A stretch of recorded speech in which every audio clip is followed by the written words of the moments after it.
Salut tout le monde, bienvenue dans ce nouveau TikTok. Donc aujourd'hui, on se retrouve non pas pour parler de Tim Burton comme sur mon t-shirt, même si on le fera cette année. On va parler d'un film d'un réalisateur très connu, donc Ethan Cohen, le frère Cohen étant quand même pas mal connu, qui a produit ce film. Donc, vous avez l'affiche juste là, Drive Away Dolls, que j'ai noté 6 sur 10. C'est un film qui est un peu perturbant, faut se l'avouer. J'avoue que moi, la première diffusion, parce qu'en gros, à la fac euh, de Caen, on a une salle où des fois il y a des conférences, où il y a des spectacles, et aussi où on diffuse des films euh, en alliance avec un des cinémas de la ville, donc qui permet d'avoir des films en avant-première, ou des fois un peu plus tard, mais bref, permet de diffuser des films directement à l'université et d'avoir des prix très très attrayants pour les étudiants. Par exemple, ce Drive Away Dolls, moi je l'ai vu en avant-première, j'ai payé 2 euros parce que je suis étudiant. Euh, Dans un pâté ou un UGC, j'aurais payé 12 balles hein, pour le voir. Donc c'est vraiment pas mal d'avoir cet accord-là entre le luxe et l'université. Mais c'est vrai que quand on est sorti du film, quasiment tout le monde était complètement paumé. Personne ne comprenait vraiment ce qui venait de se passer, notamment parce que le synopsis que nous on a lu sur le site du Luxe, promettait une aventure qui n'était pas vraiment ce qu'on a vu, quoi. Donc voilà. Donc pour le casting, on a Margaret Qualley qui joue Jenny, donc Margaret Qualley qu'on va reparler cette année pour le film The Substance, et Géraldine Viswanathan, donc qui joue Marianne, donc ce sont les deux femmes principales du film qu'on a sur l'affiche. Donc, c'est une comédie que j'ai pu voir au cinéma. Je dis avec des guillemets parce que bah, c'est pas réellement une vraie salle de cinéma, parce qu'elle sert à plein de choses, mais voilà. Donc, le synopsis que j'ai récupéré soit sur Wikipédia, soit sur Allociné, nous dit Jamie, une jeune femme libre d'esprit essuyant une énième rupture amoureuse, et Marianne, son amie pudique et réservée, qui souffre de frustration généralisée, sont en quête d'une bouffée d'air frais. Elles se lancent dans un road trip en direction de Tallahassee, mais leur périple va vite se compliquer quand elles croisent la route d'une bande de truands. Voilà. Donc ça, c'est un synopsis qui est quand même plus proche du film en lui-même que du synopsis que moi j'avais vu sur Internet. C'est-à-dire que il y a un moment donné, quand ce film est sorti, en fait, j'avais juste envie de me mater un film au ciné. Voilà, j'ai regardé ce qu'il y avait dans les trucs qui sortaient à la fac, parce que je sais que toutes les 2 3 semaines, il y a des films qui sont diffusés. Et je me suis dit, bon, allez hop, je regarde, et là, bah, je vois ce film avec un synopsis qui promet vraiment mais un road trip, mais voilà, un road trip avec des truands, voilà, un peu comme si c'était poursuivi par des gens et tout. Et je me dis, ouais, ça peut être sympa, une sorte de petit road trip, film d'action, machin, ça peut être cool. Et en fait, non, en fait, non, le film, c'est pas du tout ça. Non, le film, en gros, c'est juste, voilà, t'as une meuf, c'est juste une info qui passe, enfin, qui pense que au cul et tout ça. T'as l'autre qui est tout l'inverse, hein, voilà, qui est très pudique, machin, et puis du coup, la nympho lui dit, allez, vas-y, on se fait un road trip, voilà, tu vas voir, sur la route, on va se taper des meufs et tout. Et puis, le propos du film, à la base, c'est ça. Et puis, en fait, sur la route, pour partir à Tallahassee, en fait, elles prennent une, une voiture dans un truc de location. Sauf que le gars, en fait, leur donne la mauvaise voiture, donc ils se retrouvent avec une voiture qui aurait dû appartenir à quelqu'un d'autre. Et du coup, elles sont poursuivies, mais sans être poursuivies. Parce qu'en fait, les personnes recherchent cette voiture, donc ils les poursuivent, mais elles sont pas au courant qu'une personne est à leur recherche. Et voilà, c'est globalement le film. Voilà. Et le film est totalement débile dans le sens où en fait la raison pour laquelle elles sont poursuivies par des truands, c'est parce que dans euh, la voiture qu'elles ont louée, en fait se trouve une mallette avec des godes. Voilà. C'est juste ça. Il y a juste une mallette remplie de godes dedans. Et en fait, parmi les godes, en fait, Il y en a un qui représente un politicien, du coup, qui paye des gens pour se débarrasser de tout ce qu'il y a sur leur chemin afin de retrouver la mallette avec le god qui représente son pénis. Et ouais, c'est ça le méchant du film. Juste un gars qui veut récupérer le god qui représente son pénis. Ouais, c'est le propos, enfin c'est le truc du film. C'est voilà, c'est pas incroyable. Après, c'est pas mauvais non plus parce qu'en vrai, l'humour il fonctionne bien. De toute façon, je trouve que les frères Cohen, en termes d'humour, ils fonctionnent vraiment très bien. De mémoire, c'est eux qui avaient fait. Oh merde, je vais oublier le nom. Avec Jeff Bridges, le truc de bowling et tout là. Oh putain, j'ai oublié ce nom-là alors que le film il est incroyable. Bref. Si vous avez le nom du film, n'hésitez pas à le mettre en commentaire, j'ai totalement oublié. Je pense que je vais m'en souvenir une fois que j'aurai terminé le TikTok. Mais voilà, c'est quand même des gens qui sont habitués à faire des bons trucs en termes de comédie. Et là, en fait, je pense que ce qui nous a tous perturbés dans la salle, c'est le côté pub mensongère. Voilà, parce qu'on nous promet un truc d'action, un road trip et tout ça, mais on nous a pas promis que le film, ça allait jouer, c'est un film qui parle de cul quasiment tout le long du film, quoi. Que le méchant est juste un méchant qui veut récupérer des godes. Voilà, c'est pas du tout ce à quoi on s'attendait comme film, quoi. Après, comme j'ai dit, on passe un bon moment, mais c'est pas non plus du grand cinéma. Avec les réalisateurs qu'on a, tu te dis quand même, on aurait pu avoir un truc beaucoup mieux que ça. Moi, j'avoue que au final, j'ai plutôt bien noté un 6 sur 10. Moi, je trouve que c'est plutôt mérité, ça mérite pas plus. Mais je sais que dans la salle où j'étais, il y en a vraiment qui donnaient beaucoup moins que ça. À cette époque-là, moi, je faisais un petit contrat d'un mois aux admissions pour les étudiants en droit pour ceux qui voulaient rentrer en master. Du coup, je travaillais avec un autre étudiant qui était aussi là, on n'était pas au courant, qu'on avait été voir le même film le soir même. Mais le lendemain, quand on s'est retrouvés pendant notre pause, on a parlé du film, lui, il a vraiment détesté le film, hein. Moi, je lui trouve quand même quelques qualités par rapport à l'humour, voilà, par rapport euh, à certains propos qu'il y a sur les homosexuels, où tu en vois qui sont dans des bars un peu cachés, tout ça, parce que bah, c'est pas encore totalement accepté hein, que ces gens-là puissent vivre en paix avec tous les autres. Donc tous ces propos-là et tout sont hyper intéressants. Mais c'est vrai que dans la globalité, bon, bah, c'est juste, voilà, entre guillemets, j'ai envie de dire, là-dedans, ça parle quasiment autant de cul qu'un American Pie. Voilà, et encore American Pie, c'était vraiment le vrai sujet de faire sa première fois avec une femme. Donc American Pie, c'était logique. Là, c'est même pas le propos de base, le sexe là-dedans, mais pourtant, ça parle quasiment que de ça. Il y a pas longtemps, j'ai vu un autre film aussi, qui est censé être un film d'horreur, mais tous les dialogues, ça parle que de cul. Tu dis, mais au bout d'un moment, pourquoi vous faites ça quand c'est pas le propos du film?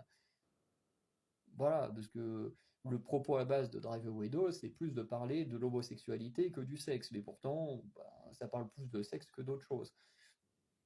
Et voilà, contrairement par exemple à American Pie, dont je reprends l'exemple, qui lui, bah, le propos du film, c'était le sexe. Donc c'était logique que ça parle quasiment que de sexe. Donc voilà. Donc, il y a certains films, je trouve, où les scénarios, les dialogues et tout sont pas très très bien foutus. Voilà. Mais de manière globale, c'est un film, tu le regardes une fois, quand tu sais à quoi t'attendre, tu passes quand même un meilleur moment que quand tu ne sais pas du tout à quoi t'attendre, que tu as un truc qui te promet un truc, au final, tu n'as jamais. Voilà. Donc, je vais m'arrêter là. Je n'ai pas à me dire ce que vous avez pensé si vous l'avez vu. Si vous l'avez pas vu, bah, franchement, ça se regarde. Et sinon, bah, on se dit à la semaine prochaine pour une nouvelle série et un nouveau film. Allez, ciao. Salut tout le monde, bienvenue dans ce nouveau TikTok. Donc aujourd'hui on se retrouve pour parler de deux films, puisqu'il y en a un dont je vais parler la semaine dernière, mais j'ai pas eu le temps de le faire. Et surtout, ces deux films sont sûrement les deux films dont j'ai le moins de choses à dire. Donc autant en parler bah, des deux en même temps. Donc le premier c'est Alien Romulus. Voilà, donc je sais qu'il fait beaucoup débat sur Internet entre ceux qui aiment bien, un peu comme ceux qui aiment bien la nouveauté chez Star Wars, chez Marvel et tout ça, et ceux bah, qui préfèrent l'ancienneté, les premiers films et tout ça. Donc voilà, un peu une guéguerre entre les deux, hein, parce que Alien ne fait pas exception à ce qui se passe avec Marvel, avec Star Wars, avec Le Seigneur des Anneaux, avec Harry Potter, avec toutes ces conneries-là. Bref, toutes les franchises connues, de toute façon, ont des communautés. Je ne pas dire qu'elles méritent, mais ont des communautés, voilà, assez horribles. Donc, ce film Alien Romulus se déroule juste après le premier film, enfin, je crois que c'est juste après le premier film. Faudrait regarder vite fait. Oui, je regarde au-dessus du téléphone. On a comme ça, on dirait que je regarde au-dessus du téléphone, mais c'est le cas parce que bah, mon ordi est juste là. Mais pourquoi il veut pas me. Normalement, il devrait y avoir le truc série de films, machin. Voilà, Alien série de films. Et techniquement, dans la chronologie, Alien Romulus, je crois qu'il se passe en deuxième. Juste après le premier. Parce que de toute façon, dans le film, on parle que du premier. Donc voilà. Parce que en gros, pour le film, bon, le synopsis est trop long sur internet là, celui que j'ai sous les yeux. Mais en gros, on a un groupe de jeunes qui sont sur une planète. Qui ont envie de la quitter, mais je crois qu'il leur faut beaucoup d'argent pour ça, enfin un délire du genre. Donc, comme ils ne peuvent pas quitter la planète, du coup, ils décident d'aller piller une sorte de vaisseau dans l'espace, qui est un peu à la dérive. Et du coup, voilà, je sais pas, ils disent on va le piller, on va ramener des trucs, faire de l'argent, et peut-être réussir à avoir un pass pour quitter cette planète. Et le truc, c'est que bah, ça va pas super bien se passer. Euh, Parce que. Alors attendez, hop, je regarde un truc. Alien. Ouais, Alien Romulus, du coup, se passe bien. Après, Alien. C'est bien le premier, Alien le huitième passager. Ouais. Donc dans la chronologie, Romulus se passe juste après Alien le huitième passager. Mais du coup, voilà. Donc les persos, ils vont sur un vaisseau qui se trouve du coup être le vaisseau du premier film Alien. Et du coup, bah, c'est un peu le bordel. En fait, le film est plus là, j'ai l'impression, parce que moi je connais pas du tout. C'est le seul film Alien que j'ai vu. Ma supérieure au boulot m'a conseillé de voir tous les autres parce qu'elle elle adore la science-fiction. Et pour elle, les trois premiers films sont vraiment très bons. Après, elle aime un peu moins les autres, là, comme Prometheus, tout ça. Mais elle m'a dit les trois premiers sont excellents, faut que tu regardes. Je les regarderai, je verrai ce que ça donne. Mais Romulus, voilà, j'ai l'impression que c'est plus un film en mode voilà, fan service, tout ça, parce qu'on est sur le premier vaisseau. Le fameux personnage dans le premier film, là où tu as la créature qui lui sort du ventre, réapparaît. Alors, il réapparaît, il y a une forme de robot. Alors, je sais pas si ça aurait été déjà avant, mais bon, là, dans ce film Alien, il y a des personnages humains, des robots, des machins. Enfin, bon, je connais pas suffisamment l'univers pour pouvoir juger de ce qu'on voit. Et, euh, Sinon, bah voilà. On a aussi ici, au niveau du casting, on a fait venir Isabella Merced, qu'on voit quasiment partout, quand même de manière plus discrète que Zendaya ou Anna Taylor-Joy et tout ça. Mais c'est vrai qu'Isabella Merced, quand on fait attention, on la voit quand même dans énormément de projets. Là, notamment, bah, elle a fait Alien Romulus, on la retrouve juste après dans The Last of Us Partie 2. C'est elle qui avait fait le film Dora Exploratrice. De mémoire, elle avait joué dans un Transformers. Enfin bref, on en entend moins parler, mais on la voit quand même beaucoup. Elle est quand même très appréciée par le public. Donc voilà, j'ai d'ailleurs très hâte de voir comment elle va interpréter le personnage de Dina dans The Last of Us Partie 2. Je suis assez curieux, il n'y a qu'un mois à attendre pour ça, mais voilà, en tout cas, elle est quand même très souvent présente dans les gros projets. Bon, l'actrice principale, pour parler de The Last of Us 2, j'ai entendu autour d'Anne Romulus beaucoup plus entendu parler d'elle, donc Kaylee Spaeny, euh, parce que les gens trouvent qu'elle ressemble beaucoup plus au personnage d'Ellie que Bella Ramsey qui joue Ellie dans la série The Last of Us. Donc limite, Alien Romulus sur internet, j'ai plus entendu parler par rapport à l'actrice, parce que les gens ont préféré que ce soit elle qui joue Ellie dans The Last of Us, plutôt que du film Alien en lui-même. C'est n'importe quoi. Bref. Donc le film en lui-même, bon bah voilà, il y a plein de créatures partout. Je sais pas, après j'ai pas vu le premier Alien, donc je peux pas juger, mais bon là il y a plein de, vous savez, les petites créatures qui vous chopent à la tête, là il y en a plein. Bon, il y a le Alien de base. Il y a une sorte de créature hybride, enfin bref, c'est un bordel, il y a plein de créatures partout, voilà, t'as l'impression de voir un slasher avec des créatures aliens, bon, c'est sympa, mais voilà, par rapport à des vrais fans d'Alien, quand on connaît toute l'histoire d'Alien, je sais pas si c'est si bien que ça ou pas. En tout cas, moi je passe un bon moment, du coup j'avais mis un 6 sur 10. Ensuite, on va parler de Boys Kill the World, que j'ai aussi nommé, enfin j'ai aussi noté 6 sur 10, dont l'acteur principal est Bill Skarsgård, hein, la grande famille des Skarsgård, hein, dont l'un de ses frères a joué dans la série Viking, où il jouait Floki. Il y en a un qui jouait mince, j'ai oublié le père, en tout cas, il a joué dans Pirates des Caraïbes et dans Thor. Et mince, j'en oublie. Bon, Bill Skarsgård, c'est celui qui joue Gripsou dans ça. Il y en a un autre, mais Alexander Skarsgård, je sais plus dans quoi il a joué. Enfin bref, famille très très connue. Et là, bon, le film, pareil, il est sympa. C'est un film plutôt sympa où en gros, tu as une famille très puissante. Je sais plus s'il dirige une ville ou un pays. En gros, il y a une famille très puissante et on a un jeune, voilà, dont sa famille, je crois que c'est sa mère et sa sœur qui ont été tués. Et du coup, il veut se venger. Donc voilà, il apprend les arts martiaux, il apprend à se battre et il décide d'aller se venger. Donc, globalement, c'est un film classique de vengeance. À quelques détails près, c'est qu'il y a un côté où on aborde, enfin pas qu'on aborde, mais qu'on monte le film différemment parce que le personnage est handicapé. De mémoire, je sais plus s'il est sourd ou muet. Je sais plus du tout. Bref, en tout cas, le personnage ne s'exprime pas. Je sais qu'il a un handicap, mais je sais plus lequel. Mais du coup, il ne s'exprime pas, ce qui fait que, ben souvent, et c'est très très chiant. Moi, j'avoue que c'est un truc qui m'a énormément saoulé pendant le film. C'est que il y a toujours une voix qui parle. D'ailleurs, une voix qui n'est pas la sienne. Donc, je crois qu'il est muet, parce que du coup, il dit voilà, c'est une voix que j'imagine qui pourrait être la mienne ou un truc du genre. Enfin bref. C'est pas ouf parce que du coup tu as toujours une voix off qui parle qui est du coup bah, les pensées du personnage principal et c'est très très chiant sur presque 2 heures de film. Mais du coup c'est quand même original par rapport aux films classiques qu'on a tout le temps, des persos qui veulent se venger et tout. Là ça apporte un côté original mais en même temps pendant presque 2 heures c'est chiant quoi. Euh, à côté de ça, il y a des choses qui sont hyper prévisibles, genre t'as une meuf parmi les méchants qui a tout le temps un casque sur la tête, et au moment où ils se battent et qu'il lui enlève le casque, ils se regardent d'une manière, tu te dis oula, il va se passer un truc entre les deux. Moi je me suis dit attention, la meuf va devenir son love interest. Au final, ça ne devient pas son love interest, mais il y a quand même un lien entre les deux. Tu te dis ouais bof, on est un peu surpris, mais en même temps tu dis bon ok, c'est quand même prévisible la façon que c'est fait, qu'il va se passer un truc entre ces deux personnages-là. Et pareil, il y a plein de choses qui ne collent pas dans le film et qui fait que moi je passe un bon moment, mais quand tu y réfléchis après au film, tu dis en fait il y a plein d'incohérences parce que en fait le film a absolument voulu avancer en plaçant un plot twist à la fin du film.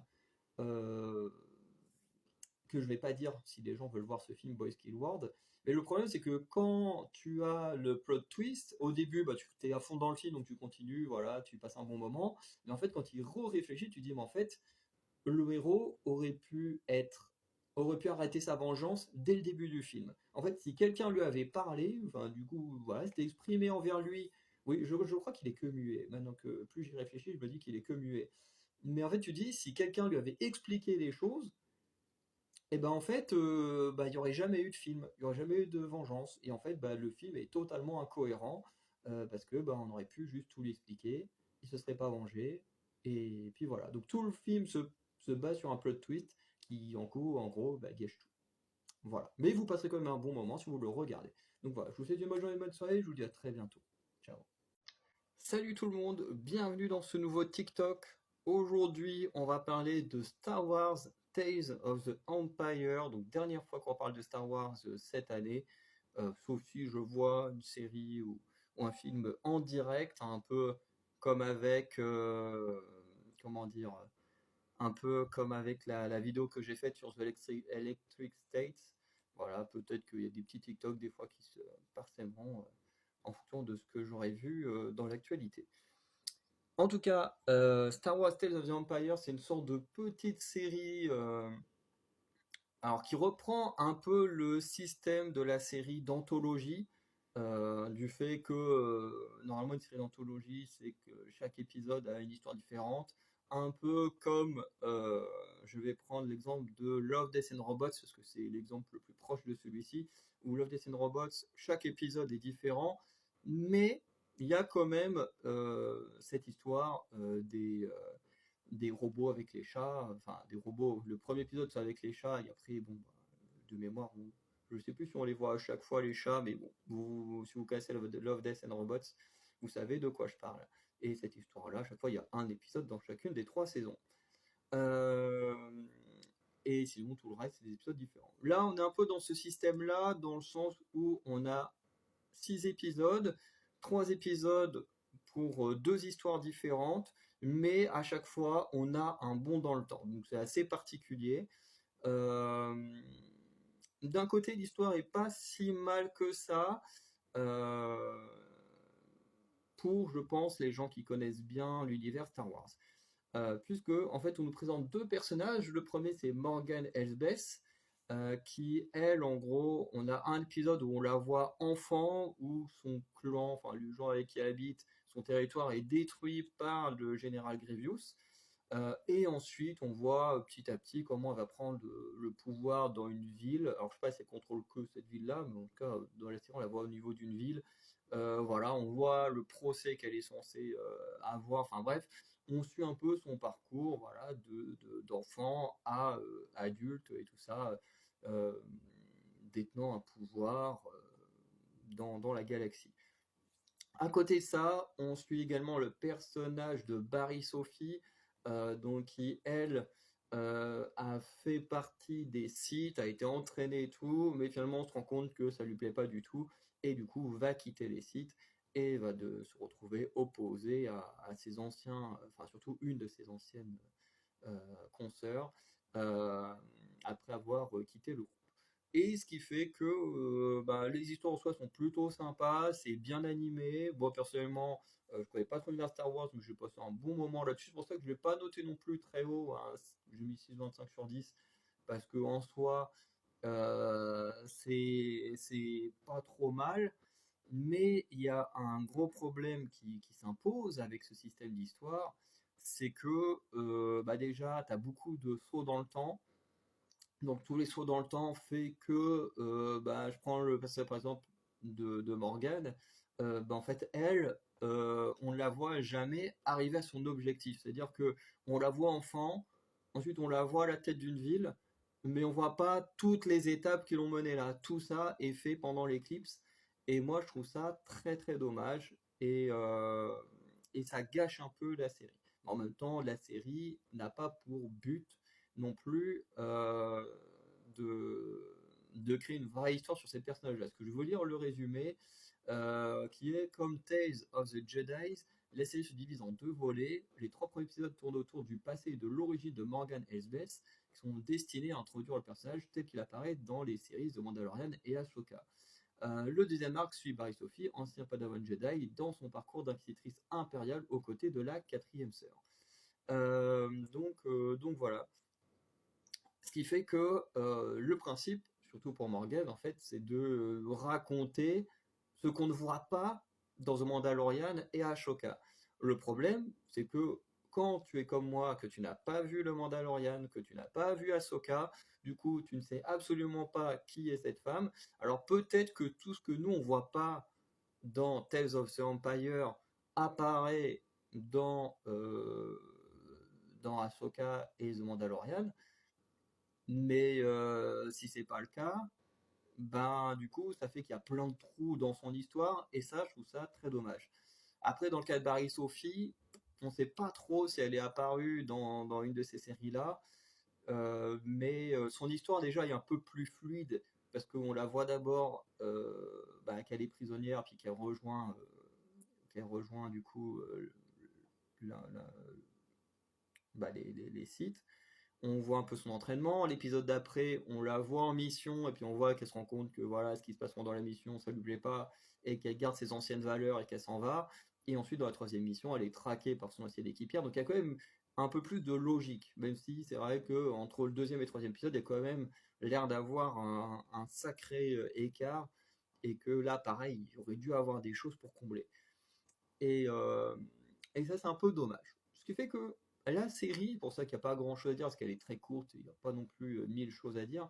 Mais ce qui est dommage, c'est qu'elle a du potentiel, elle est plutôt sympa comme série, mais il y a ce côté où si tu, surtout dans le cas de Morgan Elsbeth, pour ces 3 épisodes, bah, si tu n'as pas vu The Mandalorian, si tu n'as pas vu Ashoka, bah, tu sais pas trop vraiment comment le personnage en est arrivé là et tout, et c'est très dommage. Voilà. Ça manque un peu d'épisodes et d'explications pour ceux qui bah, ne sont pas des gros fans de Star Wars, qui regardent tous les trucs de Star Wars et tout ça. Bref. En tout cas, ça m'a pas empêché de passer un bon moment. Ça se trouve sur Disney+. S'il y en a qui aiment l'univers Star Wars, que vous avez aimé Mandalorian Ashoka, bah, n'hésitez pas à regarder ça. Apparemment, ça fait un complément. Et sinon, bah, on se dit à très bientôt pour un nouveau TikTok.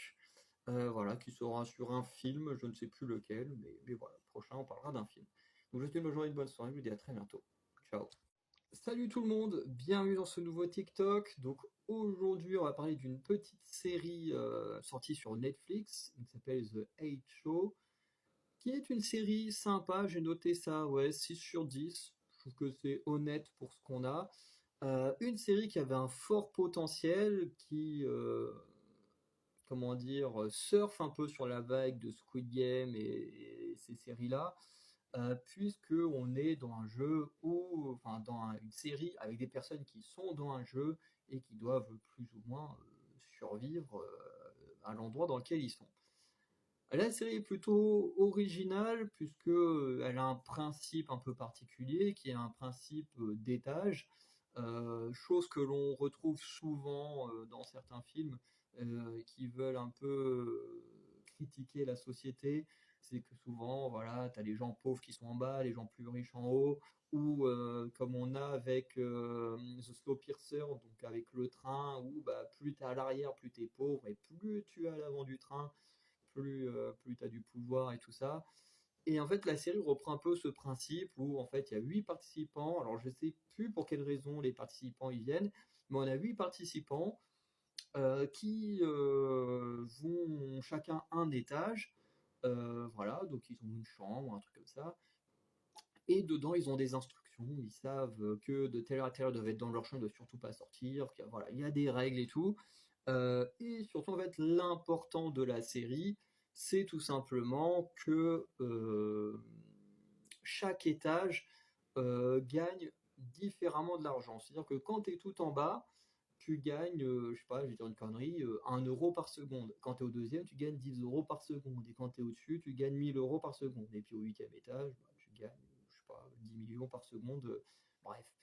Je raconte une connerie, hein, mais ça reprend quand même ce système-là. C'est que celui qui est tout en bas, il gagne très très peu d'argent. Je sais plus, je crois que c'est par minute, un truc comme ça, qui gagne de l'argent. Euh, et en fait, voilà, celui qui est tout en bas, il gagne un tout petit peu d'argent toutes les minutes. Et puis, bah, celui qui est tout en haut, lui, il gagne énormément d'argent toutes les minutes. Et ensuite, bah, cet argent, tu en fais un peu ce que tu veux. Soit tu le fais pour améliorer le confort de ta pièce, soit tu le fais pour améliorer le confort de tout le monde, puisque bah, ils ont quand même une sorte de, de pièce qui ressemble un peu à un parc où ils peuvent passer leur journée. Et là aussi, ils peuvent payer des choses, hein, notamment, je crois qu'il y a une arme qui est achetée, il y a un chien qui est acheté, enfin bref, il y a des choses qui sont achetées, et voilà, c'est plutôt sympa. Donc il y a tout un système qui est lié à l'argent, voilà, qui critique l'argent, ceux qui en ont beaucoup, bah voilà, ils le gaspillent un peu dans tout et n'importe quoi, pour la luxure et tout, alors que ceux qui en ont le moins, bah, ils essayent d'obtenir ce que les riches ils ont, parce qu'il y a un personnage en particulier, bah, c'est ce qu'il essaye de faire. Euh, Parce que en fait, on apprend de moment que tu peux changer de chambre, mais il faut que tu aies une certaine somme pour échanger ta chambre avec quelqu'un d'autre. Enfin bref, c'est un gros bordel. Je crois qu'il faut aussi une certaine somme pour quitter le jeu. Bref, il y a plein de choses comme ça. Et tu as aussi des moyens de gagner de l'argent en divertissant le public. C'est-à-dire que le public, il te regarde.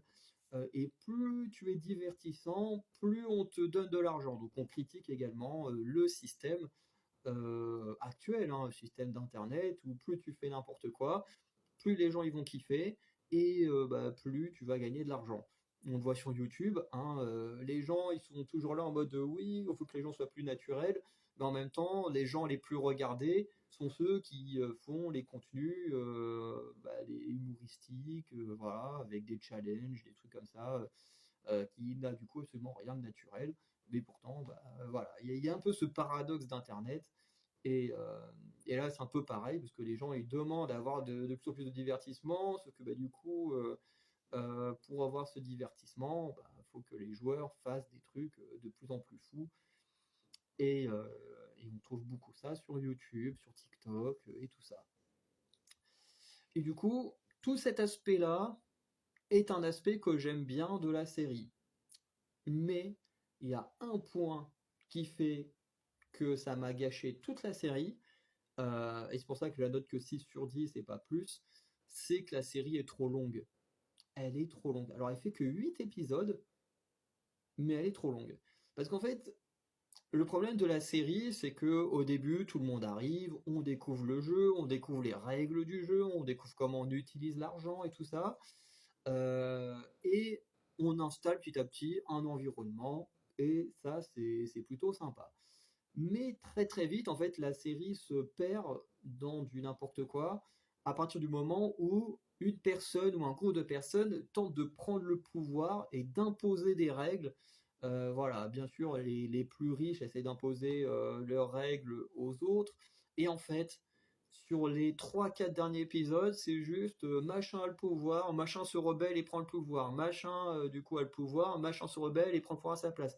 Et en fait, ça tourne comme ça. T'as au moins 3 à 4 retournements de situation sur les trois quatre derniers épisodes en mode machin avait le pouvoir, mais machin et machin se sont rebellés et ont pris le pouvoir à la place. Et puis machin reprend le pouvoir, et puis machin se rebelle à nouveau, et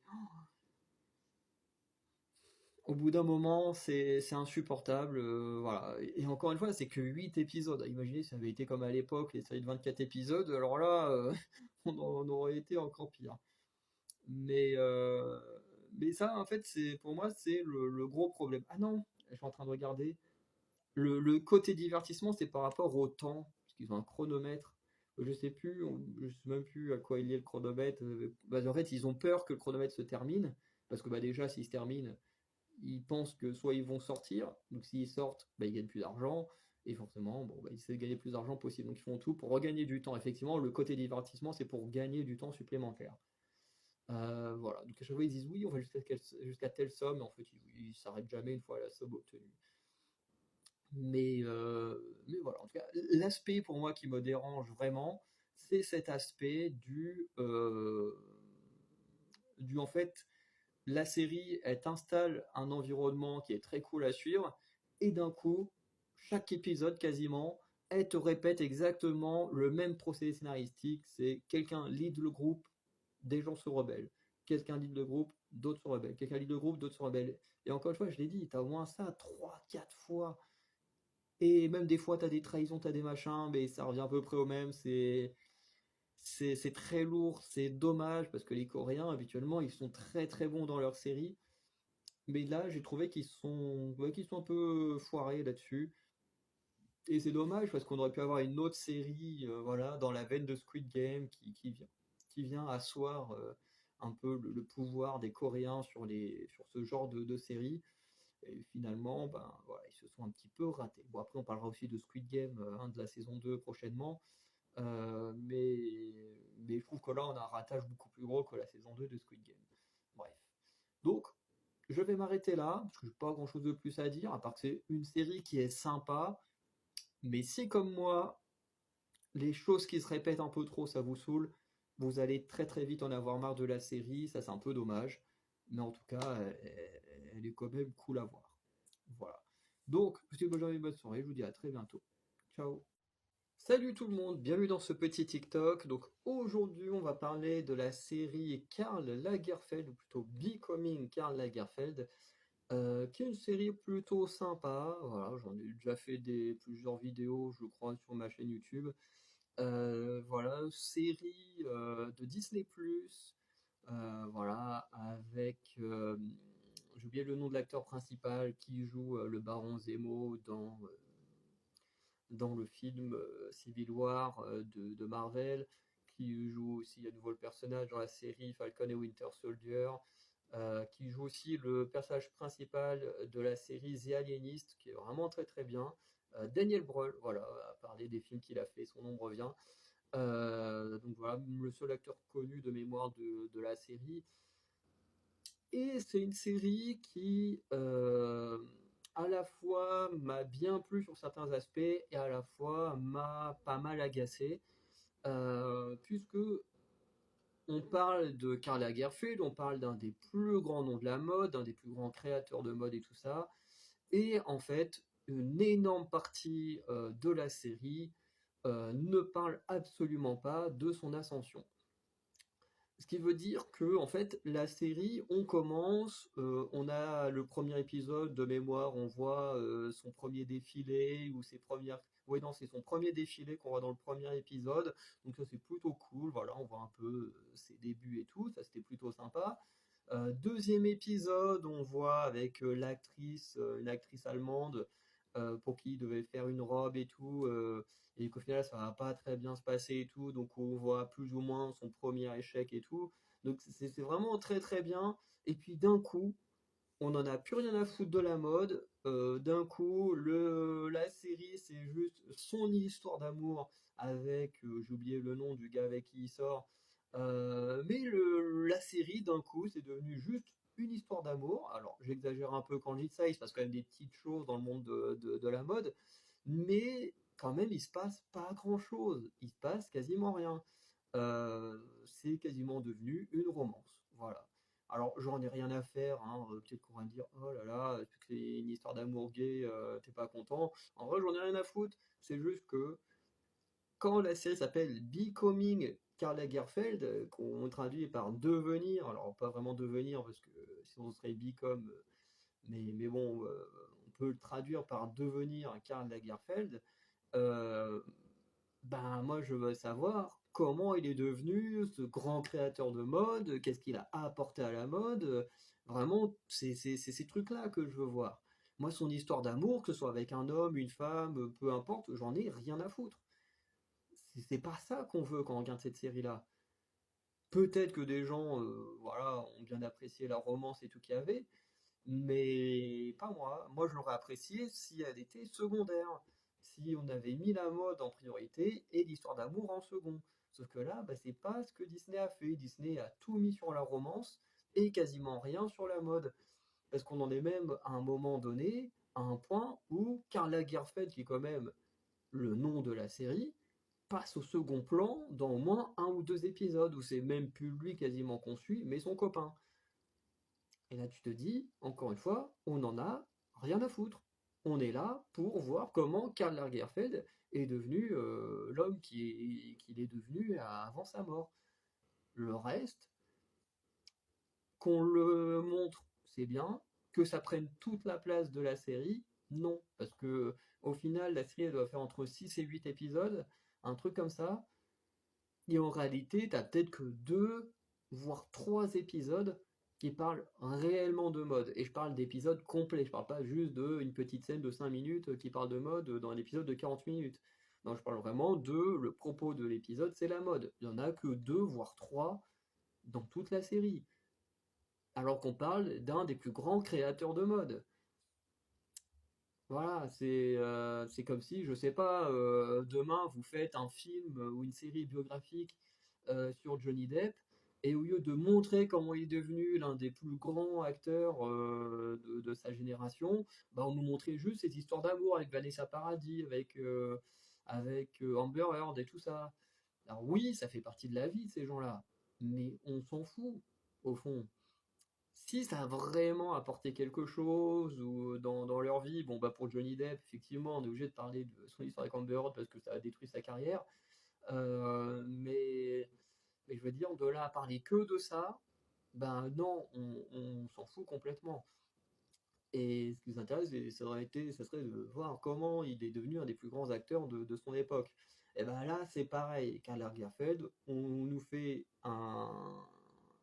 une histoire biographique où on veut nous montrer comment il est devenu la légende qu'il est, eh ben, faut nous le montrer à travers des actions, à travers des défilés de mode, à travers les créations qu'il a fait, à travers, je sais pas, des projets pour des grands noms, pour des grandes marques. Bref, là, tous ces trucs-là passent au second plan derrière l'histoire d'amour et bah, c'est pas intéressant. C'est pas intéressant parce que c'est pas ce qu'on veut dans une série qui s'appelle Becoming Karl Lagerfeld. Voilà. Si à la limite la série c'était juste appelée Karl Lagerfeld, à la limite ça aurait été plus acceptable. Mais là, on parle bien de comment il est devenu Karl Lagerfeld et non pas juste on veut parler de Karl Lagerfeld. Il y a une nuance dans les mots utilisés c'est très important. Donc voilà. À côté de ça, on a quand même un super acting. Tous les acteurs sont très bons, que ce soit Daniel Brühl, que ce soit celui qui joue son copain, que ce soit c'est pas Yves Saint Laurent là, un peu son rival à l'époque. Bref, tout le monde joue plutôt très bien, donc ça c'est plutôt cool. Euh, à côté de ça, on a des scènes quand même méga touchantes. Notamment, il y a l'épisode où je crois que c'est la mère de Karl Lagerfeld qui décède. Et du coup, il y a vraiment une scène d'émotion qui est vraiment très très bonne. Moi, j'avoue que même moi, qui n'en ai pas grand chose à faire non plus de Karl Lagerfeld, moi, la mode, j'aime bien regarder de loin un peu ce qui s'y passe, mais j'y connais pas grand chose non plus. Et la scène, elle m'a quand même touché. Elle était vraiment très très bien. Donc voilà, c'est pas une série où tout est à jeter. Hein, je l'ai quand même noté 5,5 sur 10 parce que bon voilà, pour moi ça peut pas aller au-dessus de 5,5 sur 10. Je pense que si on s'était vraiment concentré uniquement sur de la mode avec, je sais pas, comme ils ont fait au début, parce que ça commence très bien, on commence son premier défilé, son premier échec, et puis après on aurait pu montrer ses grandes créations, comment il a monté les échelons en changeant d'entreprise. Enfin bref, ils auraient pu faire plein de choses pendant la série. Finalement, c'est juste devenu de la romance et plus vraiment de la série autobiographique. Enfin plutôt biographique parce que c'est pas, il peut pas faire une série sur lui-même alors qu'il est décédé. Mais voilà. Après, dites-moi ce que vous en avez pensé pour ceux qui l'ont vu ou pour ceux qui ne l'ont pas vu. Quand vous voulez voir une série euh, biographique sur quelqu'un, est-ce que vous, ce que vous attendez, c'est de voir ses relations amoureuses, peu importe que ce soit des relations hétérosexuelles ou homosexuelles, ça on s'en bat les couilles. L'important c'est est-ce que vous voulez voir des biographies pour les relations amoureuses ou pour les exploits qu'a accompli cette personne. Ben, je crois qu'on a tous à peu près la même réponse. Et d'ailleurs, pour Karl Lagerfeld, je pense même que Disney en a fait exprès parce que globalement, il faut le dire, c'est une relation homosexuelle, donc ils en ont fait exprès de le mettre en avant pour vendre auprès des jeunes. Parce que quand on regarde, là, on est dans une période, il y a énormément de films biographiques. Hein. On a eu Freddie Mercury il y a un petit moment, là on a eu, je crois que c'est Bob Dylan qui a eu actuellement, il y a eu Robbie Williams, il y a eu Amy Winehouse, enfin bref, il y a eu Elton John aussi il n'y a pas longtemps. Bref, ils y passent quasiment tous au cinéma. Et pourtant, on s'intéresse à leurs exploits. À tous ces gens-là, on s'intéresse globalement en secondaire à leur histoire amoureuse. Elles sont présentes, mais c'est pas le propos de base. Et bah, là, j'aurais aimé que ce soit pareil avec cette série. Et on voit hein, le point qui est différent et qui fait que la série est différente que tous les autres films que j'ai cités. Bref. Du coup, je vais m'arrêter là. Je vous conseille quand même de la regarder parce que c'est vraiment sympa, mais pas aussi bien que ça aurait pu l'être. Voilà, donc passez une bonne soirée et je vous dis à très bientôt. Ciao. Salut tout le monde, bienvenue dans ce nouveau TikTok. Donc aujourd'hui on va parler des deux films qui apparaissent en affiche à l'écran. Donc un film d'horreur, un film d'animation, mais deux films dont j'ai mis la même note, un 6 sur 10, parce que pour moi c'était un peu mieux que la moyenne, mais sans être extraordinaire. Donc d'abord, on a le film Abigail, donc Abigail qui a été réalisé, alors j'ai pas mes notes sous les yeux, mais qui a été réalisé par ceux qui ont fait Scream 5 et 6, donc les Scream avec Jenna Ortega, qui était plutôt bien, voilà, je veux dire en fonction de la saga, je trouve que c'est pas les meilleurs Scream, mais je trouve que c'est par exemple c'est meilleur que Scream 3 par exemple. Voilà, Scream 3, Scream 2 aussi, je dirais que c'était un petit peu mieux que cela, même si dans la globalité j'aime bien tous les Scream. Mais voilà, donc ce sont ces réalisateurs-là, avec Melissa Barrera, donc, qui était aussi l'héroïne de Scream 5 et 6, hein, qui jouait la grande sœur de Jenna Ortega. Voilà, puis bah, tous ceux-là, hein, se sont fait virer. Enfin, c'est pas vraiment ça. C'est d'abord Melissa Barrera s'est fait virer de son studio de production parce que elle a apporté son soutien à la Palestine. Donc le studio il l'a viré et du coup bah ça a eu tout un effet en cascade où Jane Ortega a fait OK, vous l'avez viré, bah moi je me casse, et ensuite les réalisateurs ont fait pareil. Donc ils ont fait allez hop, nous aussi on se casse, on va pas dans un studio où on vire les gens pour des idées politiques et tout, qui en plus, voilà, chacun pense ce qu'il veut. C'est pas comme des gens qui ont des propos antisémites ou des choses comme ça, comme Mel Gibson, comme Liam Neeson, enfin voilà, qui ont des propos quand même assez graves. Là, voilà, c'est juste, on soutient un camp plus qu'un autre, et puis bah, hop, t'es viré pour ça. Donc, plus ou moins, tout le monde s'est barré. Donc, c'est pour ça que le prochain stream met beaucoup de temps à venir, parce que bah, ils ont perdu tout le cast de base, qu'ils sont en train de recaster plein de gens, qu'ils sont en train de faire revenir des gros noms et tout. Parce que ben voilà, ils ont perdu ce qu'ils avaient, donc ils sont obligés de tout changer. Donc je suis assez curieux de voir quand même comment le studio va rebondir sur Scream après tout ça. Donc bah, du coup, le réalisateur et l'héroïne de Scream se retrouvent dans ce film Abigail, donc avec quand même des noms sympas, dont Kevin Durant, donc qu'on avait déjà pu voir dans X-Men Origins où il jouait le Blob, où il jouait l'ange Gabriel dans Légion, tout ça, donc un acteur que personnellement j'aime beaucoup. Voilà. Et il y a un acteur, je sais pas comment il s'appelle, mais qui joue le méchant, qui est je pense que ça doit être un acteur allemand, parce qu'on en reparlera plus tard dans l'année, dans un film européen où il jouait un allemand méchant également. Donc, à mon avis, l'acteur doit avoir des origines allemandes ou être allemand tout court.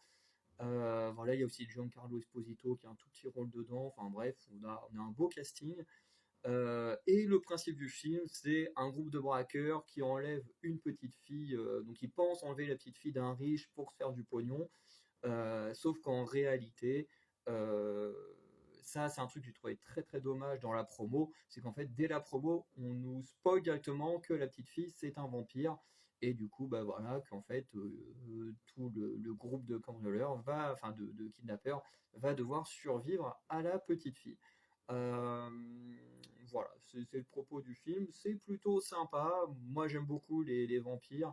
Il y a des petites choses qui sont sympas. On a revisité un petit peu certaines capacités du vampire, puisque on sait que dans certaines histoires, le vampire a la capacité d'hypnotiser, du coup, de contrôler les gens. Et là, il y a des scènes qui sont plutôt sympas, notamment une scène plus ou moins de danse. Alors, c'est des scènes qui m'agacent quand je vois qu'après c'est repris énormément sur TikTok et tout, et que ça devient une trend. Mais quand c'est vraiment pour le film, je trouve ça, que ça reste dans le film, je trouve ça sympa. Puisque là, à un moment donné, elle prend le contrôle d'un personnage qui, avant de totalement se transformer, bah, elle arrive plus ou moins à contrôler le cerveau de la personne et tout. Je trouve que la scène est plutôt bien faite, et ça rajoute des petits trucs au pouvoir des vampires. Voilà. Par contre, ce que j'ai détesté, c'est le sang. C'est dès qu'un vampire meurt, ça fait une explosion de sang, euh, qui n'est pas logique en fait, parce que bah, techniquement, les vampires font partie de la catégorie des morts vivants, comme les zombies et ces choses-là. Euh, Puisque ben, un vampire est censé être un mort, donc comment un mort peut avoir autant de sang, voilà, alors qu'il, bon, certes, il en boit, donc il en cumule en lui, mais bon, il doit bien avoir un moyen de digérer, enfin, je ne sais pas vraiment comment tout fonctionne, mais bon, là, c'est très abusé, dès qu'un vampire est tué, ça explose et tout, c'est pas ouf. Ça, c'est vraiment l'aspect que j'aime bien, enfin que j'aime pas plutôt. Mais par contre, tout l'aspect survie et tout, c'est plutôt pas mal. Voilà, en plus, ça se passe en pleine nuit, en matinée, donc on a des petits jeux avec le soleil, des trucs comme ça. Bref, j'en dirai pas plus. Franchement, c'est un petit film d'horreur qui est sympa à regarder. Ce sera pas un film d'horreur qu'on retiendra parmi toute l'histoire des films d'horreur, mais je trouve que voilà, c'est assez divertissant. C'est même un film qu'on peut voir à plusieurs reprises. Moi, je l'ai déjà vu deux, trois fois, et à chaque fois, j'ai passé un bon moment. Donc voilà, je peux vous conseiller celui-là. Dans le cas de Garfield, héros malgré lui, donc là, on est plus sur de l'animation. où on essaye de nous raconter un peu les origines et en même temps une aventure actuelle de Garfield, puisque en gros, dans cette histoire, il vit sa vie comme d'habitude chez son maître, je sais plus comment il s'appelle, avec le petit chien là et tout. Euh, en fait, il va retrouver son père et il va du coup devoir vivre des aventures malgré lui avec son père pour récupérer un truc dans une ferme. Enfin bref, je sais plus trop quoi. Et le film, en fait, le film en lui-même est assez basique. Voilà, ça n'a pas révolutionné quelque chose comme l'a fait le chapeauté en mettant un truc avec le loup qui est assez horrifique dans un dessin animé pour enfants.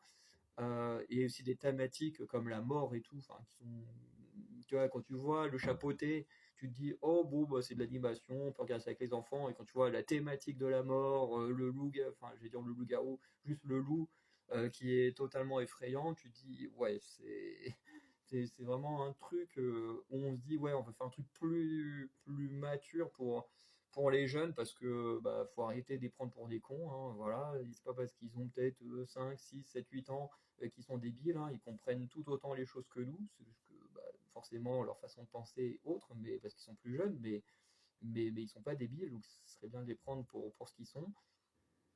Et le Chapeauté 2, pour moi, c'est un des meilleurs films d'animation que j'ai vu dans ma vie grâce à ça. Parce que bah, on a enfin un film très mature.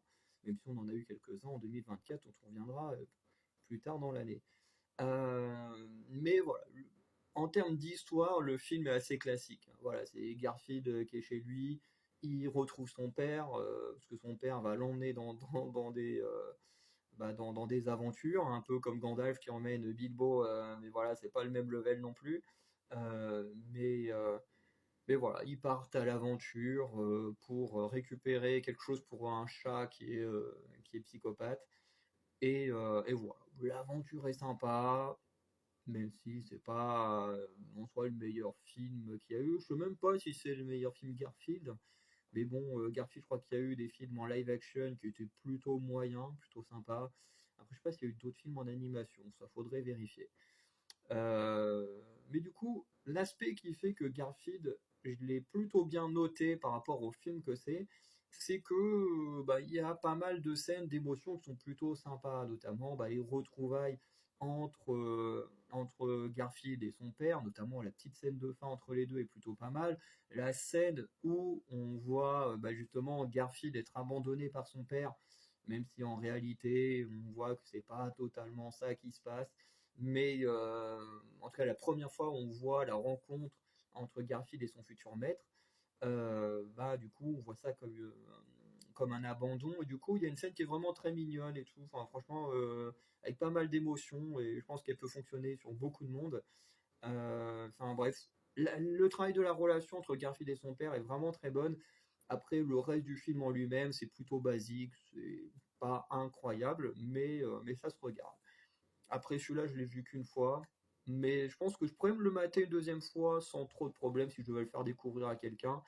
Voilà, contrairement à d'autres films dont j'ai déjà parlé.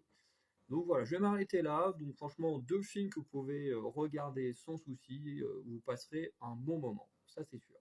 Voilà. Donc je vous souhaite une bonne journée, une bonne soirée, je vous dis à très bientôt. Demain, je vous sortirai un épisode sur une série télé, puisque après il y a le carnaval étudiant de Caen, qui est le plus grand carnaval étudiant d'Europe. Donc j'aurai pas le temps de faire ça, et après je pars en week-end, donc pas le temps non plus. Voilà, donc vous aurez deux TikTok sur 2 jours de suite. Allez, ciao tout le monde. Salut tout le monde, bienvenue dans ce petit TikTok. Donc aujourd'hui on se retrouve pour parler d'un dessin animé, d'une série en animé, d'un univers que je pense la plupart d'entre vous connaissent, qui est Monstres et compagnie. De toute façon vous avez déjà l'affiche qui est là. Et aujourd'hui on va parler de Monstres et compagnie au travail saison 2. Voilà, je vais faire un petit résumé. Du coup, le résumé en plus fait partie de la saison 1. Donc, si vous n'avez pas vu, vous ne connaissez pas, bah, voilà, vous allez avoir tout le concept. Donc, c'est une série que j'ai notée 6 sur 10. Il n'y a que deux séries que j'ai notées à cette note-là. Donc, la deuxième, vous l'aurez la semaine prochaine, qui est une série coréenne. C'est très rare que je note mal, entre guillemets, une série coréenne, parce que je trouve que 6 sur 10 pour une série coréenne, je trouve que c'est plutôt nul par rapport au contenu général qui est vraiment excellent pour les contenus qui viennent de ce pays-là. Mais on en parlera la semaine prochaine. Donc là, c'est une série forcément produite par Disney. Donc voilà. Il y a 10 épisodes. Donc si vous êtes curieux, vous pouvez aller la voir sur Disney+. Je crois que la première série fait 10 épisodes aussi. Donc la saison 2, pareil.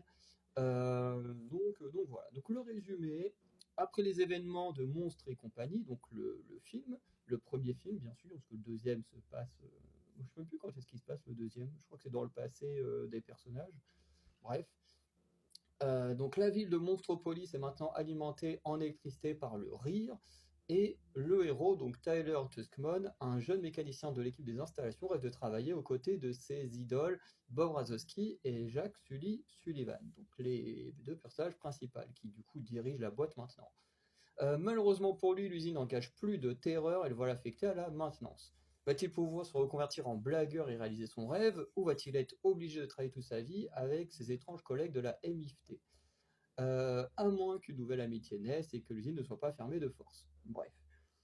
Donc ça, c'est un peu tout le propos de la saison 1, c'est que à la fin du premier film, on nous dit que voilà, le rire est une énergie qui permet de faire fonctionner la ville.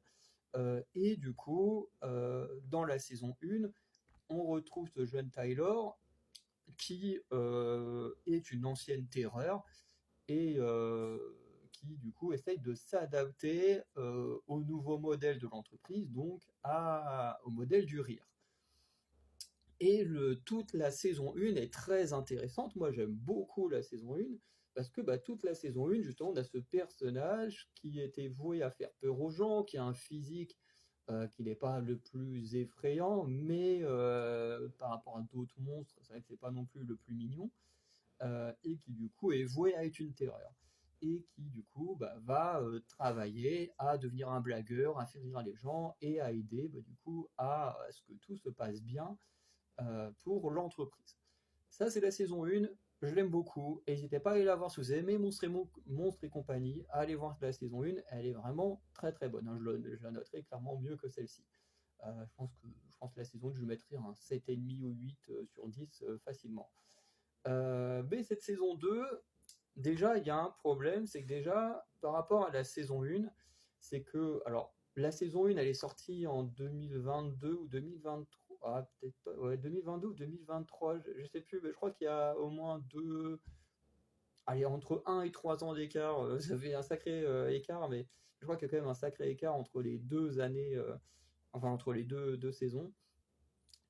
Et du coup, j'ai plus trop mes souvenirs, mais je ne crois pas que la deuxième entreprise qu'on présente dans la saison 2 existait à l'époque. Et même si elle existe, du coup, par rapport à Tyler, c'est plutôt incohérent. Parce que bon, dans la saison 1, en gros, on nous fait comprendre que s'il ne devient pas blagueur, il sera juste un technicien de merde voilà, dans l'entreprise. Alors que dans la saison 2, déjà on apprend qu'il y a une autre entreprise, une entreprise rivale, qui elle continue à fournir de l'énergie avec l'énergie de la peur. Donc déjà quand on t'impose, enfin quand on t'annonce ça, tu dis en fait ce truc du rire, ok c'est une découverte, mais en quoi elle est si importante si en fait les anciennes énergies sont toujours utilisées et toujours aussi en vogue, hein, parce que vraiment hein, dans la saison 1 on nous fait vraiment croire que le rire ouais, c'est la révolution, c'est le truc, et dans la saison 2 on voit que l'énergie de la peur est toujours aussi puissante qu'avant et peut-être même plus que le rire. Donc voilà. Donc dans cette saison 2 en fait le truc c'est que Tyler il n'arrive plus à faire rire les enfants. En fait, il a fait une blague qui fait rire les gosses, et en fait, il refait éternellement la même blague parce que elle était très drôle, donc il pense qu'elle est toujours très drôle, alors qu'en fait non. Et puis voilà, en fait, en fait, il n'arrive pas à se renouveler. Hein, ça me fait beaucoup penser à Vice Versa, la série télé dont on a déjà parlé, avec le personnage principal qui avait fait un rêve qui avait très bien fonctionné, qui voulait absolument faire que des rêves dans le même style parce que il y en a un qui a fonctionné alors que tous les autres sont nuls et puis qui continue. Bref, on voit que Disney recycle ses héros en termes de séries télé, hein, et en plus, deux personnages principaux sont quasiment identiques la même année. Vraiment, l'héroïne de Vice Versa, Rêve en production, et de là, Monstre et compagnie au trail saison 2, hein, je parle pas de la première saison, parce que la première saison est très différente.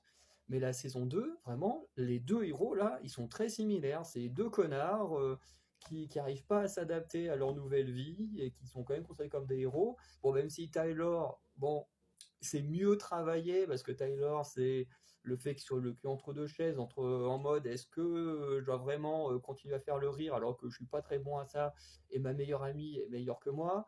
Donc il y a l'aspect de la jalousie qui compte. Il y a le fait qu'on lui propose de travailler pour une entreprise où il peut devenir à nouveau une terreur là où il excellait avant. Donc il y a quand même un travail enfin, psychologique autour du personnage de Tyler, entre la jalousie, son ego d'être excellent avant, puis bah, de ne plus l'être par la suite. Enfin bref, il y a pas mal de choses qui jouent, les relations amicales, donc c'est pas comme Rêve et Production. Rêve et Production, c'est vraiment mal fait. C'est le personnage, il arrive, il est détestable, et il est détestable quasiment jusqu'au bout. Là, avec Tyler, c'est que tu t'attaches dans la saison 1, dans la saison 2, il a des complications, c'est difficile pour lui, donc il devient détestable.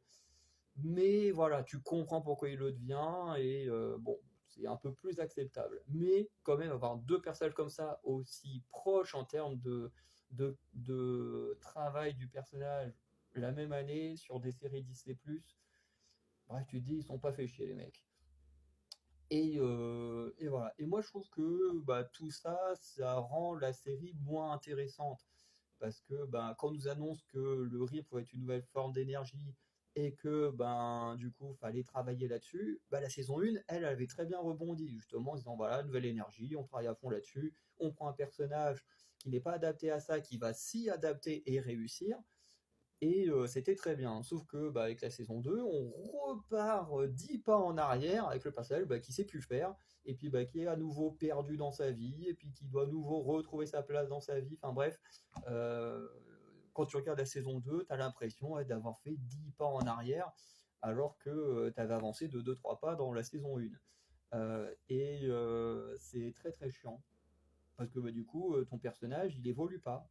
Bien, le personnage de Tyler n'a pas évolué à un moment donné dans la série, il est limite au même stade qu'il était au début de la saison 1. Normalement, ça fonctionne pas comme ça. Tes personnages sont censés évoluer. Pas, ils peuvent avoir des difficultés, mais ils sont pas censés revenir à leur état de base. Ils sont censés quand même avancer, avoir des difficultés qui les aident à avancer. Bon, là, c'est quand même ce qui se passe. En plus, on a du gros fan service avec, vous savez, le lézard là qui devient à moitié invisible, qui revient dans la série. Alors, je sais plus si c'est vraiment lui ou, ou un autre, mais je crois que c'est lui.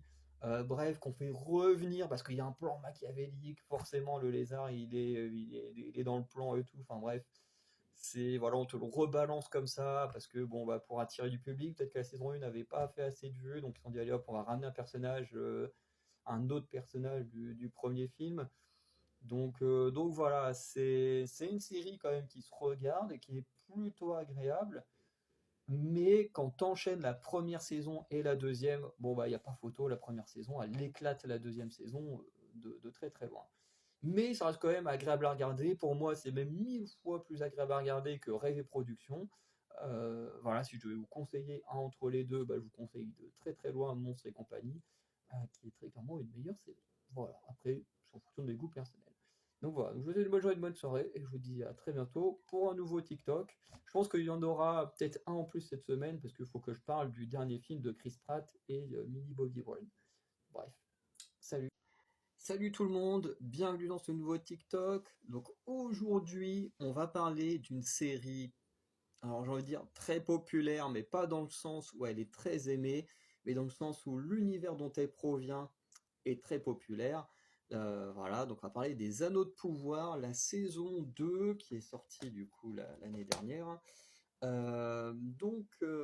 Série qui, comme d'habitude, fait polémique à chaque sortie, voilà, et qui à l'époque avait le record du budget dépensé pour une série et qui était effectivement pas très bien dépensé. En sachant que la série Harry Potter risque d'avoir un budget encore plus grand, parce que je crois que c'est le budget de série télé le plus cher de la Warner ou un truc comme ça. Après, est-ce que ce sera encore plus cher que les Anneaux de pouvoir? C'est une bonne question, mais en tout cas, voilà, en espérant que au moins avec Harry Potter, le budget soit pas mal utilisé. Même si pour le casting, on voit qu'il y a déjà des choses très, très particulières qui se passent. Mais bon, Aujourd'hui, on parle des Anneaux de pouvoir, une série que j'ai notée 5 sur 10 pour différentes raisons. Déjà, je l'ai un petit peu augmenté sa note parce que bah, tout ce que j'ai vu avant, pour moi, était plus mauvais que les Anneaux de pouvoir, hein, très clairement. Vous regardez les séries Star Wars, vous regardez les Anneaux de pouvoir. Les Anneaux de pouvoir, au moins, c'est beau, il y a des beaux costumes, il y a quand même des beaux décors. Les scènes d'action sont quand même plutôt cool. Bref, il y a quand même, et je parle que de la saison 2 parce que la saison 1, par contre, elle est vraiment, vraiment mauvaise, je trouve.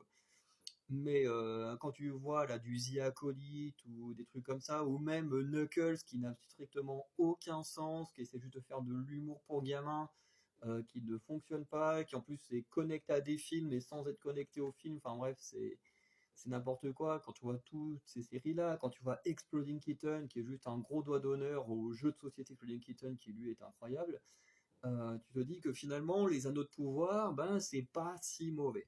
Alors oui, si on compare les anneaux de pouvoir à l'univers dans lequel ils se placent, donc le Seigneur des Anneaux, le Hobbit, oui, ça n'atteindra jamais la cheville d'un Hobbit. Alors imaginez même pas par rapport au Seigneur des Anneaux, qui est déjà supérieur au Hobbit. Mais c'est comme ça. Euh, voilà. Par contre, ce qui fait que pour moi, la série, du moins la saison 2, est un peu meilleure que la saison 1, c'est que déjà, ben, on voit enfin les anneaux de pouvoir. Parce qu'on est quand même sur une série qui s'appelle Les Anneaux de pouvoir, et toute la saison 1, bah, limite, on s'en fout des anneaux de pouvoir. Et moi, ça m'a posé beaucoup de problèmes, sans compter l'histoire là des pieds velus, pour pas dire Hobbit, qui servent à rien. Et même encore là, dans la saison 2, ils servent à rien. Je déteste les moments avec eux. Surtout que vraiment, on a passé 2 saisons juste pour qu'on nous dise ah bah le sorcier qui est tombé c'est Gandalf. Oui, bah, de toute façon on l'a vu la première fois, il ressemble à un clodo, on savait que c'était Gandalf. Et ensuite, la saison 2, bon, la saison 2, on a la révélation de son nom vers la fin, alors que tout le monde savait dès son apparition que c'était Gandalf. Et toute la saison 2, c'est faut qu'il trouve son bâton. Le bâton, voilà, qu'il a dans les films sur les Anneaux et du Hobbit. Donc tu dis, mais on n'en a rien à foutre en fait de ton histoire. Ce qui rend les autres personnages intéressants, c'est que, bah, que ce soit chez les elfes, chez les nains, on n'a pas encore vu les hommes ce sera sûrement dans la saison 3, enfin par ceux de Numénor, mais ce qui les rend intéressants, c'est qu'ils sont tous liés au danger des orques, au danger de Sauron, à ces choses-là. Donc, même si il n'y a pas toujours, les personnages ne se rencontrent pas toujours, bah, ils ont quand même le même adversaire en commun, ils ont quand même le même danger qui les guette, et tout ça. Ce qui rend du coup leur histoire intéressante. Du côté des pieds velus, c'est pas intéressant du tout parce que eux ils ne sont pas impactés par les orques, ils sont pas impactés par Sauron, ils font juste leur petit truc pour que Gandalf y trouve son bâton. Alors oui, on nous a présenté un sorcier qui je pense va être Saruman, ce qui sera totalement incohérent puisqu'il appelle le sorcier, enfin bref, il a un surnom de méchant sorcier pour qu'ensuite dans le Hobbit il soit du côté des gentils puis qu'il redevienne du côté des méchants dans le Seigneur des Anneaux. Enfin bref, ça n'a aucun sens. Donc voilà, je sais qu'il y en a qui espèrent que ça n'est pas Saruman, mais vu la gueule qu'il a, pour moi c'est clairement Saruman. On va sûrement passer encore 2 saisons avant de nous dire comment il s'appelle, hein. Voilà. Mais tout ça, voilà. Moi, tout ce qui touche à ça, les pieds velus, pour moi, c'est vraiment nul. Ça devrait pas avoir lieu parce que c'est pas connecté au reste de l'histoire. Donc ça, ok, on peut le dégager. Euh, Par contre, ce que je peux garder, pour moi, c'est effectivement qu'on ait enfin mis en place les anneaux de pouvoir.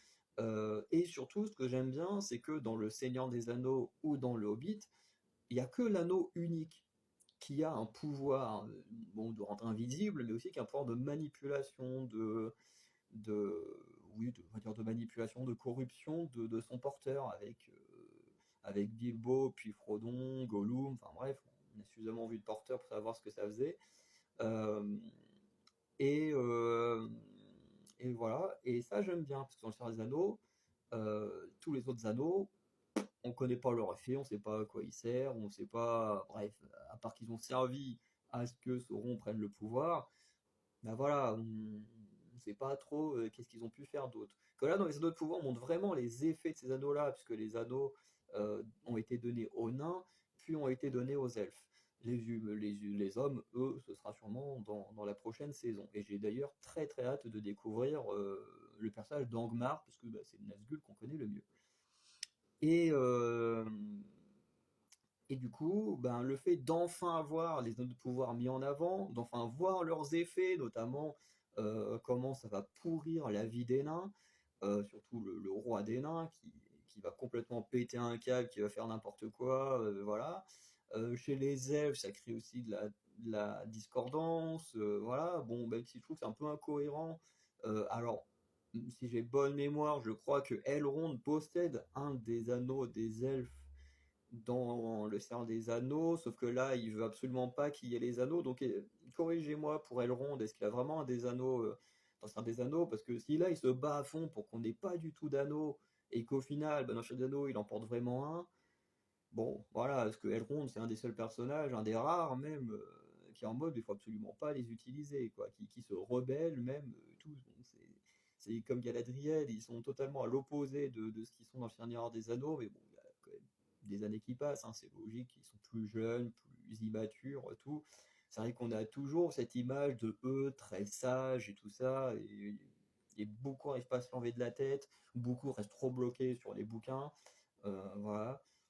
Mais je trouve que le produit n'a pas été si mauvais que ça. Franchement, sur la saison 2 je me suis pas tant ennuyé, hein. Sauron, en termes de manipulation, c'était absolument génial, surtout avec l'elfe, là, le forgeron, là, où il lui fait voir des visions et tout. Ça, franchement, je trouvais ça très cool. Par contre, la bataille avec Hadar et tout, j'ai trouvé un peu raté. Bref, les wargs ils sont ratés aussi. Mais je sais plus comment il est le combat contre le troll, mais le troll c'était plutôt sympa. Bref, la série pour moi en fait, elle subit un très mauvais bashing à cause ben, de l'univers dans lequel il s'installe, à cause du fait que très certainement il ne respecte peut-être pas les bouquins, mais de toute façon moi je n'ai pas lu les bouquins, donc moi je ne prends pas du tout ce point d'appui. En fait, la seule chose avec laquelle je compare, c'est la saison 1. Et la saison 1 a été tellement mauvaise, j'ai passé un très mauvais moment sur la saison 1 que, bah, avec la saison 2, je suis plutôt content d'avoir quelque chose de bien. Voilà. Après, le seul élément qui est un peu particulier, c'est cet élément d'aujourd'hui, de mettre de la diversité partout. En fait, qui, moi, me pose problème, et pas dans le fait de mettre des noirs, des asiatiques, parce que bah, on en a partout chez les nains, chez les elfes et tout, mais c'est en termes de cohérence, puisque la série se place dans le passé du Seigneur des Anneaux, ou dans Seigneur des Anneaux et le Hobbit, tout le monde est blanc, et du coup, tu dis, ben, en fait, ils sont passés où? Tous les personnages noirs et asiatiques. Tu dis, c'est-à-dire qu'il y a eu quoi? Un génocide où on a tué tous les noirs et les asiatiques avant le Hobbit? Enfin, je veux dire, ça n'a pas de sens. Je veux dire, tu veux faire de la fantaisie en mettant de la diversité, bah, c'est bien, mais ne le fais pas avec le Seigneur des Anneaux. Ou ne dis pas on est dans le passé du Seigneur des Anneaux, parce que du coup, bah, ton propos, enfin, tout est incohérent. Parce que sinon, bah, ça veut dire que, je sais pas, soit Sauron, il s'est dit, bah tiens, je vais tuer que les Noirs et les Asiatiques, soit les Blancs ont tué tous les Noirs et les Asiatiques, parce que bah, il y en a pas dans le Seigneur des Anneaux ni le Hobbit. Donc ça, par contre, c'est le côté où vouloir faire un côté moderne me dérange avec les autres pouvoirs. Mais dans tous les cas, j'ai quand même passé un meilleur moment que la saison 1. Après, il y a quand même eu des séries télé qui étaient beaucoup mieux. Bref, je vous souhaite une bonne journée et je vous dis à très bientôt pour le prochain TikTok. Ciao. Salut tout le monde, bienvenue dans un TikTok où cette fois on va parler d'un film actuel.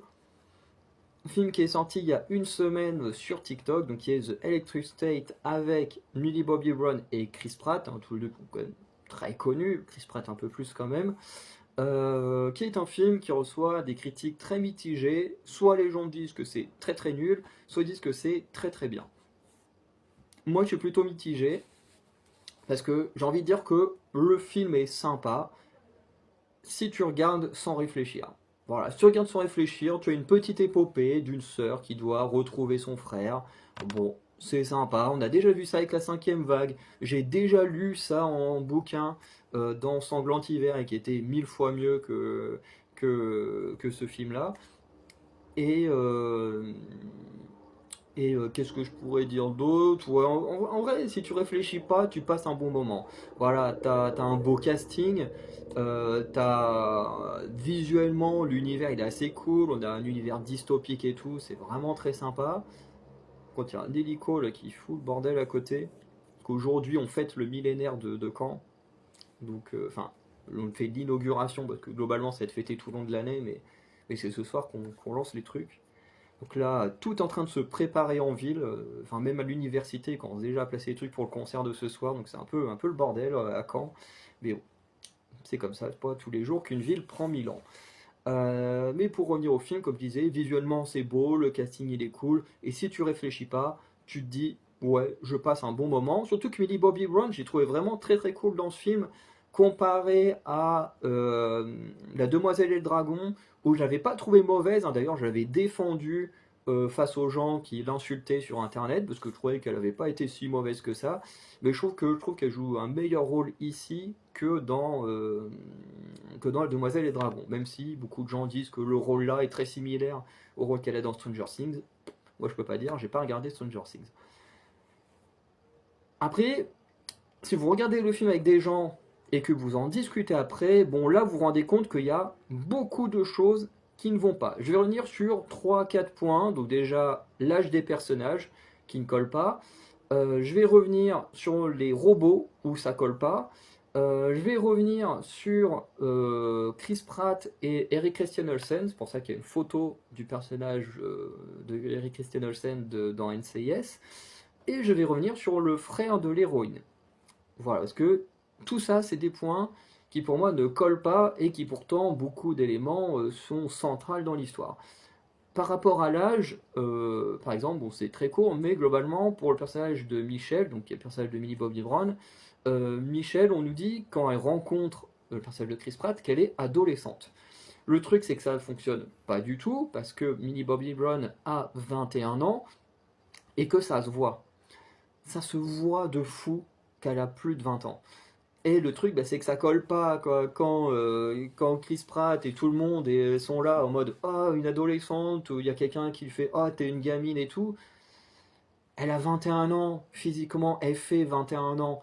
Elle fait pas 14 ans, 15 ans, ça colle pas du tout. Son frère, qui est censé être à l'université, pareil, t'as l'impression d'avoir un gamin de 12-13 ans.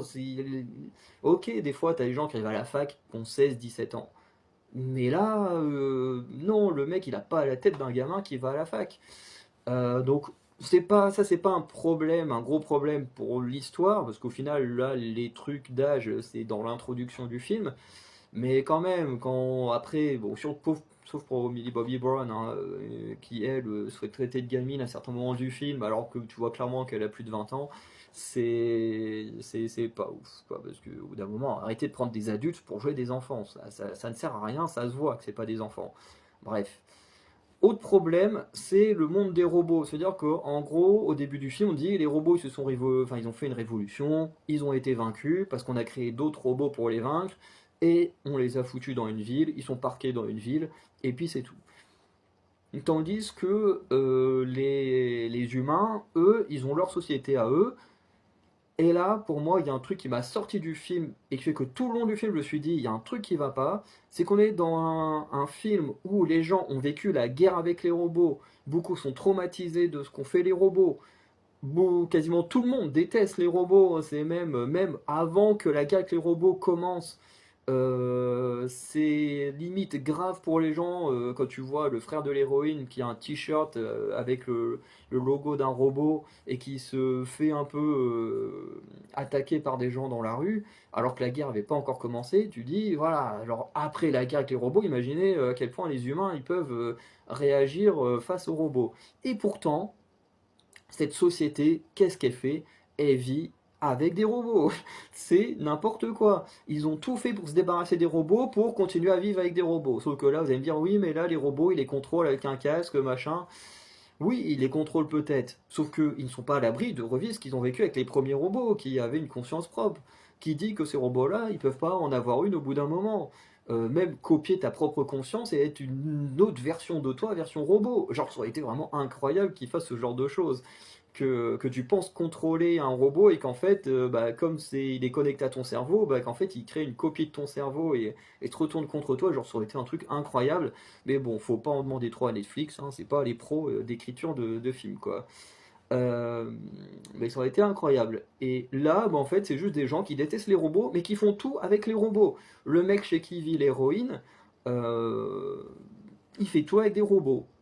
Il a tout le temps son casque sur la tête, il est tout le temps avec des robots, alors que pourtant, quand il y a le robot qui vient chercher la fille parce qu'il y a la conscience du frère dedans, bah là, le mec, il commence à l'attaquer, à vouloir buter le robot. Tu dis, mais c'est pas logique. Tu te sers tous les jours d'un robot. C'est pas normal. T'as un mec, c'est un chasseur de robots. Un chasseur de robots, et il chasse les robots comment? Avec un robot. Ça n'a pas de sens. Ça n'a pas de sens. Moi, j'aurais aimé, pour que ce soit fait de manière intelligente, que tu aies vraiment les robots d'un côté et les humains de l'autre. Mais vraiment des vrais humains. Et comme on est dans un univers un peu apocalyptique, tu vois que tu limite des mecs à la Mad Max ou des choses comme ça. Mais là, tu peux pas dire on déteste les robots et en même temps on utilise des robots. Ça n'a pas de sens. Ensuite, on a ces deux personnages, donc celui de Chris Pratt et de Eric Christian Olsen, donc celui d'Eric Christian Olsen qui vient de NCS Los Angeles, qui se ressemblent énormément, et c'est là où j'ai capté le jeu d'acteur. Les deux, on voit, ils ont à peu près le même look. Et en fait, Chris Pratt, je me suis rendu compte qu'en fait, il jouait comme Eric Christian Olsen, mais en moins bien. Alors, j'aime beaucoup Chris Pratt, mais il joue clairement moins bien qu'Eric Christian Olsen. En plus, c'est le même archétype de personnage, l'archétype du loser et tout ça. Sauf que Eric Christian Olsen, il a des raisons de jouer dans NCIS. Parce que bah, son personnage a vécu beaucoup de moments extrêmement durs, et que du coup, il se cache derrière un rôle de loser pour ne pas montrer à quel point il est fragile auprès de ses collègues et de sa future femme.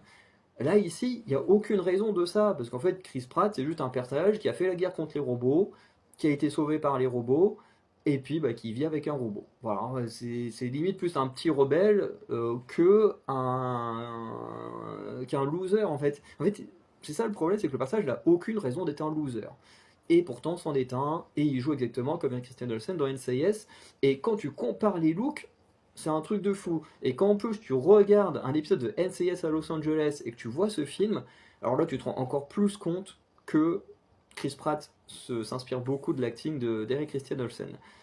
Et dernier point qui est pas ouf, c'est à propos du petit frère. Ce que vous dit, le petit frère, c'est le point central du film, parce qu'en gros, il est tombé dans le coma, ils ont foutu sa conscience dans un robot, mais si tu déconnectes le petit frère, qu'en gros tu l'enlèves du coma, en gros toute l'énergie qui sert à alimenter les robots des humains va s'éteindre. Et le truc, c'est que tu te dis, pourquoi? Pourquoi déjà? Pourquoi, comme par hasard, c'est le frère de l'héroïne, hein, voilà, pourquoi c'est pas un gamin comme ça. Tu dis pourquoi? Parce que pourquoi ce gamin-là, un gamin qui n'a rien vécu d'extraordinaire, hein. Le gamin, il a juste été à la fac et il a eu un accident de voiture, il est tombé dans le coma. Pourquoi est-ce que lui, il a quelque chose en lui qui est plus important que n'importe quel autre gamin ou que ces gens qui ont fait la guerre contre les robots, qui ont peut-être eu un truc particulier, ou encore ils auraient fait ce lien avec les gens qui vivent en harmonie avec les robots, que le personnage de Chris Pratt. Ça aurait été logique. Mais là, c'est juste un mec qui est tombé dans le coma. Et on nous explique jamais pourquoi lui, il est important. Mais c'est juste pour justifier le fait que l'héroïne vienne le sauver et foutre la merde dans le monde des humains. Et aide les robots un peu à reprendre leurs droits et tout ça. Mais bon, je vais m'arrêter là. Je vous conseille ce film parce qu'il est quand même divertissant, mais faut pas trop chercher à réfléchir aux petits détails. Voilà, donc passez une bonne soirée et je vous dis à très bientôt. Ciao. Salut tout le monde, bienvenue dans ce nouveau TikTok. Donc aujourd'hui, on va parler d'actualité puisque hier est sorti le premier épisode de The Last of Us partie 2, enfin plutôt The Last of Us saison 2, mais globalement qui adapte The Last of Us partie 2 et qui débute extrêmement mal. Voilà, je sais que l'épisode est extrêmement bien noté sur internet, alors que l'épisode est pas bon du tout. Il y a absolument rien qui va. Bon, déjà, au niveau du casting, dès la première saison, il y avait déjà beaucoup de choses qui n'allaient pas, mais que personnellement, j'avais plutôt laissé couler parce que, ben, en termes d'adaptation, je trouve qu'on reprenait quand même assez bien le premier jeu. Donc effectivement, comme vous pouvez voir sur les photos, le fait que Bella Ramsey ne ressemble pas du tout à Ellie, bon, en soi, voilà, pour moi, c'est pas très grave parce que voilà, les personnages étaient assez similaires. Le problème, c'est qu'aujourd'hui, les personnages n'ont plus rien à voir entre Ellie et Bella Ramsey. Pareil pour Joël. Pedro Pascal, il ressemble absolument pas à Joël, mais bon, comme Pedro Pascal est très aimé sur Internet, les gens ne disent rien. Mais Pedro Pascal n'a jamais ressemblé à Joël. Mais pourtant, dans la première saison, il faisait à peu près le taf. Bon, le problème, c'est que dans la première saison, on avait un Joël plus dans le caractère de Last of Us partie 2 que de la partie 1. C'était déjà un problème. En plus, les persos sont devenus latinos alors qu'à la base, c'est des purs américains. Bref, pareil pour Maria, la femme de Tommy qui est devenue noire alors que à la base, pas du tout. Enfin bref, déjà, il y avait déjà des choses qui n'allaient pas. Bon, bien sûr que vous pouvez voir rien que là sur la photo, forcément, les personnages de couleur, eux, ils n'ont pas été changés. Hein. Dina, qui est juive et métisse, forcément, elle est au moins restée métisse, parce que pour l'instant, on ne connaît pas encore si elle est restée juive ou pas. Mais bon, avec ce qui se passe actuellement, je ne sais pas s'ils vont garder ce côté-là du personnage. Bref. En tout cas, la saison 1, ce que moi j'appréciais, c'est qu'on reprenait quand même assez bien les grands arcs du jeu. Ce qui, dans le jeu, c'était entre guillemets comme des petits chapitres où tu avançais dans le jeu jusqu'à je sais plus quelle ville où se trouvaient les Lucioles. Et du coup, tu rencontrais des gens, tu vivais des aventures dans un lieu particulier, et puis tu avançais petit à petit comme ça, et la relation de Joël et Ellie se développait d'une bonne manière au fur et à mesure du jeu. Et la première saison reprenait plutôt bien ça. Et là, eh ben, c'est pas du tout la même chose que The Last of Us partie 2, comme la saison 2 se passe plusieurs années plus tard. Et déjà, on a un très mauvais choix pour débuter, puisque le premier épisode commence avec Abby. Et pour moi, ça c'est la pire erreur de l'adaptation, c'est de balancer Abby comme ça. On nous faut Abby, et en plus Abby direct elle le dit, moi je veux trouver Joël et je veux le buter. Et tu dis, mais tu peux pas commencer la saison 2 de cette manière-là. Je veux dire, Abby, ce qui rend le personnage intéressant dans le jeu vidéo, c'est que tu joues avec et que tu ne sais absolument pas qui c'est, qui elle cherche, qu'est-ce qu'elle veut. Tu t'en rends compte au pire moment du jeu. Et c'est ça qui est très bien avec le jeu, c'est que en fait, on t'oblige à jouer un nouveau personnage. Donc au début, tu te dis, oh bah c'est génial, voilà, on a joué Joël, on a joué Ellie, on va jouer un nouveau personnage dans ce monde apocalyptique. Et au début, tu dis c'est trop cool. Et puis au final, quand tu vois ce qu'Abby a fait, tu te dis, en fait, je viens de faire quelque chose de terrible avec ce personnage-là.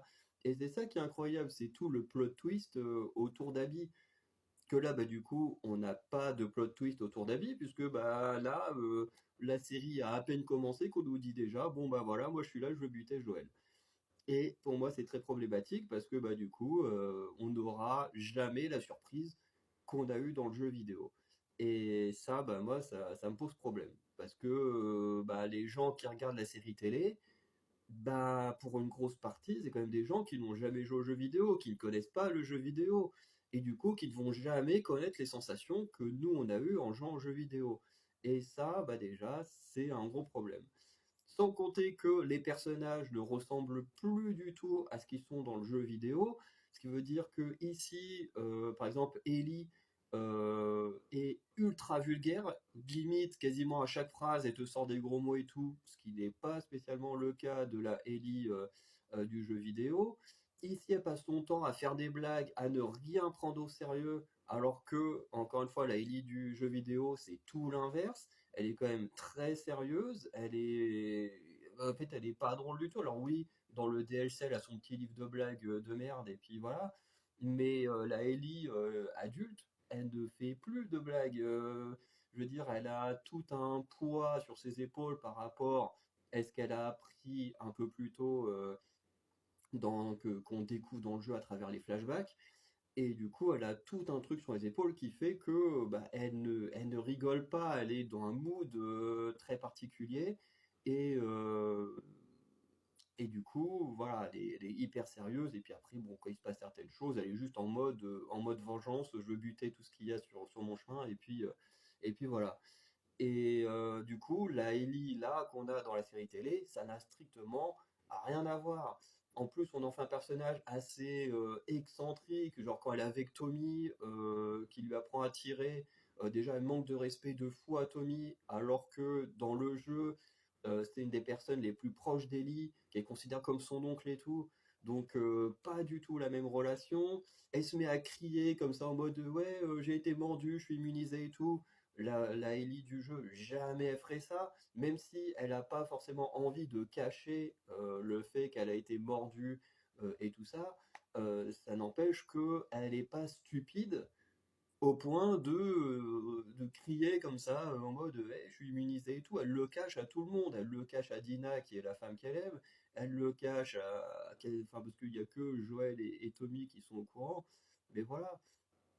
Joël, c'est pareil. Joël, dans le jeu vidéo, euh, c'est un personnage qui, certes, a un regret, c'est la relation avec Ellie qui s'est dégradée, mais là, dans la série télé, on l'envoie chez le psy, comme le Kay dans Daredevil, où d'un moment, arrêtez d'envoyer ce genre de personnage chez le psy. Genre, c'est ce qui les rend intéressants, c'est qu'ils pensent faire le bien en ayant commis des mauvais actes.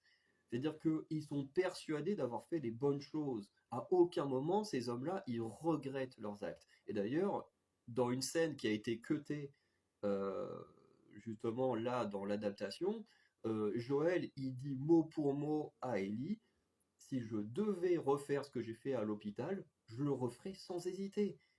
Il n'a aucun regret. Et là, on nous l'envoie chez le psy, il va pleurer devant le psy et tout. Non mais au bout d'un moment, Joël, c'est pas ça du tout. Ça n'a rien à voir. Enfin, le pire, c'est que tu as le créateur du jeu qui participe à la création de la série. Et t'as l'impression qu'il n'a pas compris le jeu qu'il a créé. Bon, en même temps, il n'était pas tout seul à travailler dessus. Mais t'as l'impression qu'il n'a rien compris. Et pareil, le jeu a une narration qui est très particulière parce que le jeu a une narration avec des flashbacks, c'est-à-dire qu'on avance dans le jeu, et puis paf, on a un flashback où on commence à installer pourquoi Ellie et Joël ne s'entendent plus. Et petit à petit, à travers le jeu, voilà, on comprend ce qui a mené à la dispute entre les deux, ce qui explique pourquoi Ellie est autant en rogne après ce qui va se passer dans quelques épisodes et pourquoi elle part dans une quête vengeresse à vouloir buter tous les wolves. Et, euh, et le truc, c'est qu'ici, bah déjà, on te cut au moins 2 à 3 flashbacks dès le premier épisode, qui déjà ont lieu beaucoup plus tard dans le jeu, mais qui sont extrêmement importants, puisqu'ils installent petit à petit la scission entre Ellie et Joël. Donc là, on n'a pas, parce qu'ils veulent faire une histoire linéaire. Sauf que le jeu, il ne fonctionne pas comme ça, parce qu'on a plusieurs personnages, il se passe plein de choses, on revient plusieurs fois dans le temps, et là, ben, on nous gâche tout, et je sais pas jusqu'où on va aller. Donc comme j'ai plus de temps, je vais m'arrêter là. Demain sur ma chaîne YouTube, vous aurez une vidéo d'un peu plus d'1 heure où j'explique pourquoi il n'y a rien qui va dans ce premier épisode. Donc si vous voulez aller voir, allez-y.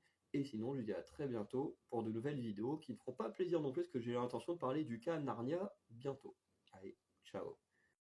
Salut à tous, bienvenue dans ce nouveau TikTok. Aujourd'hui on parle de l'épisode 2 de la saison 2 de The Last of Us. Si vous n'avez pas vu l'épisode, je vous conseille de partir et de revenir une fois que vous avez vu l'épisode.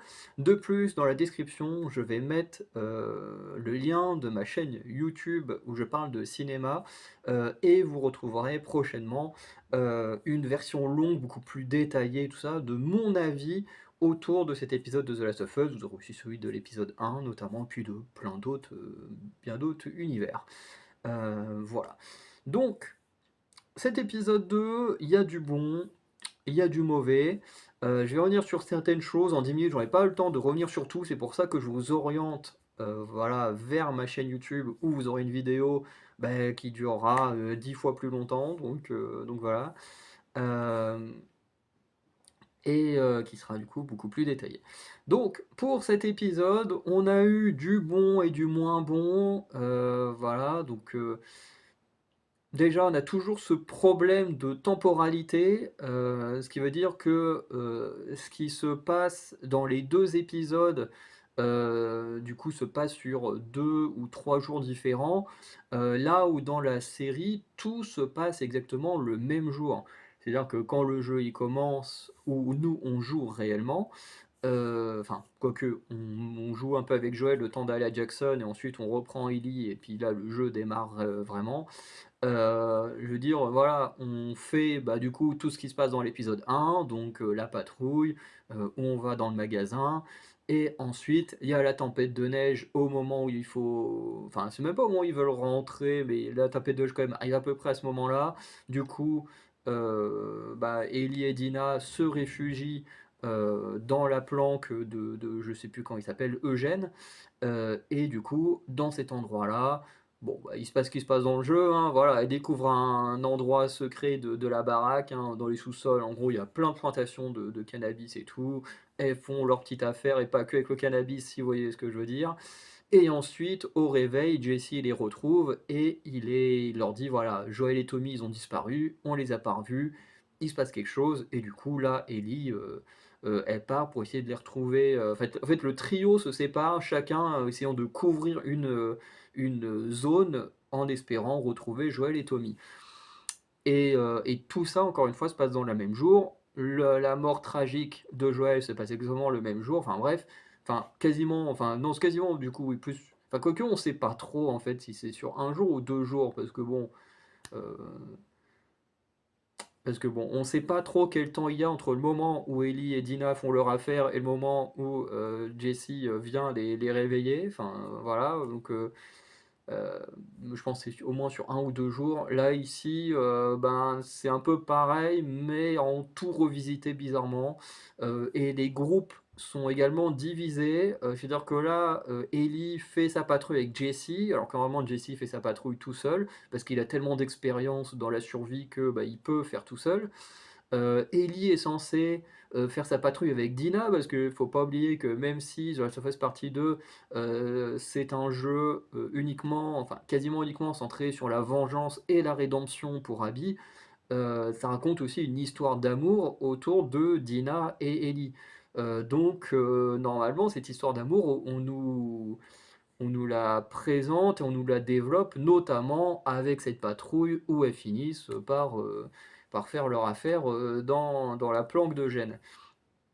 Et ici, bah, du coup, le fait que Ellie soit avec Jesse, bah, déjà, ça enlève l'évolution du futur couple Ellie-Dina.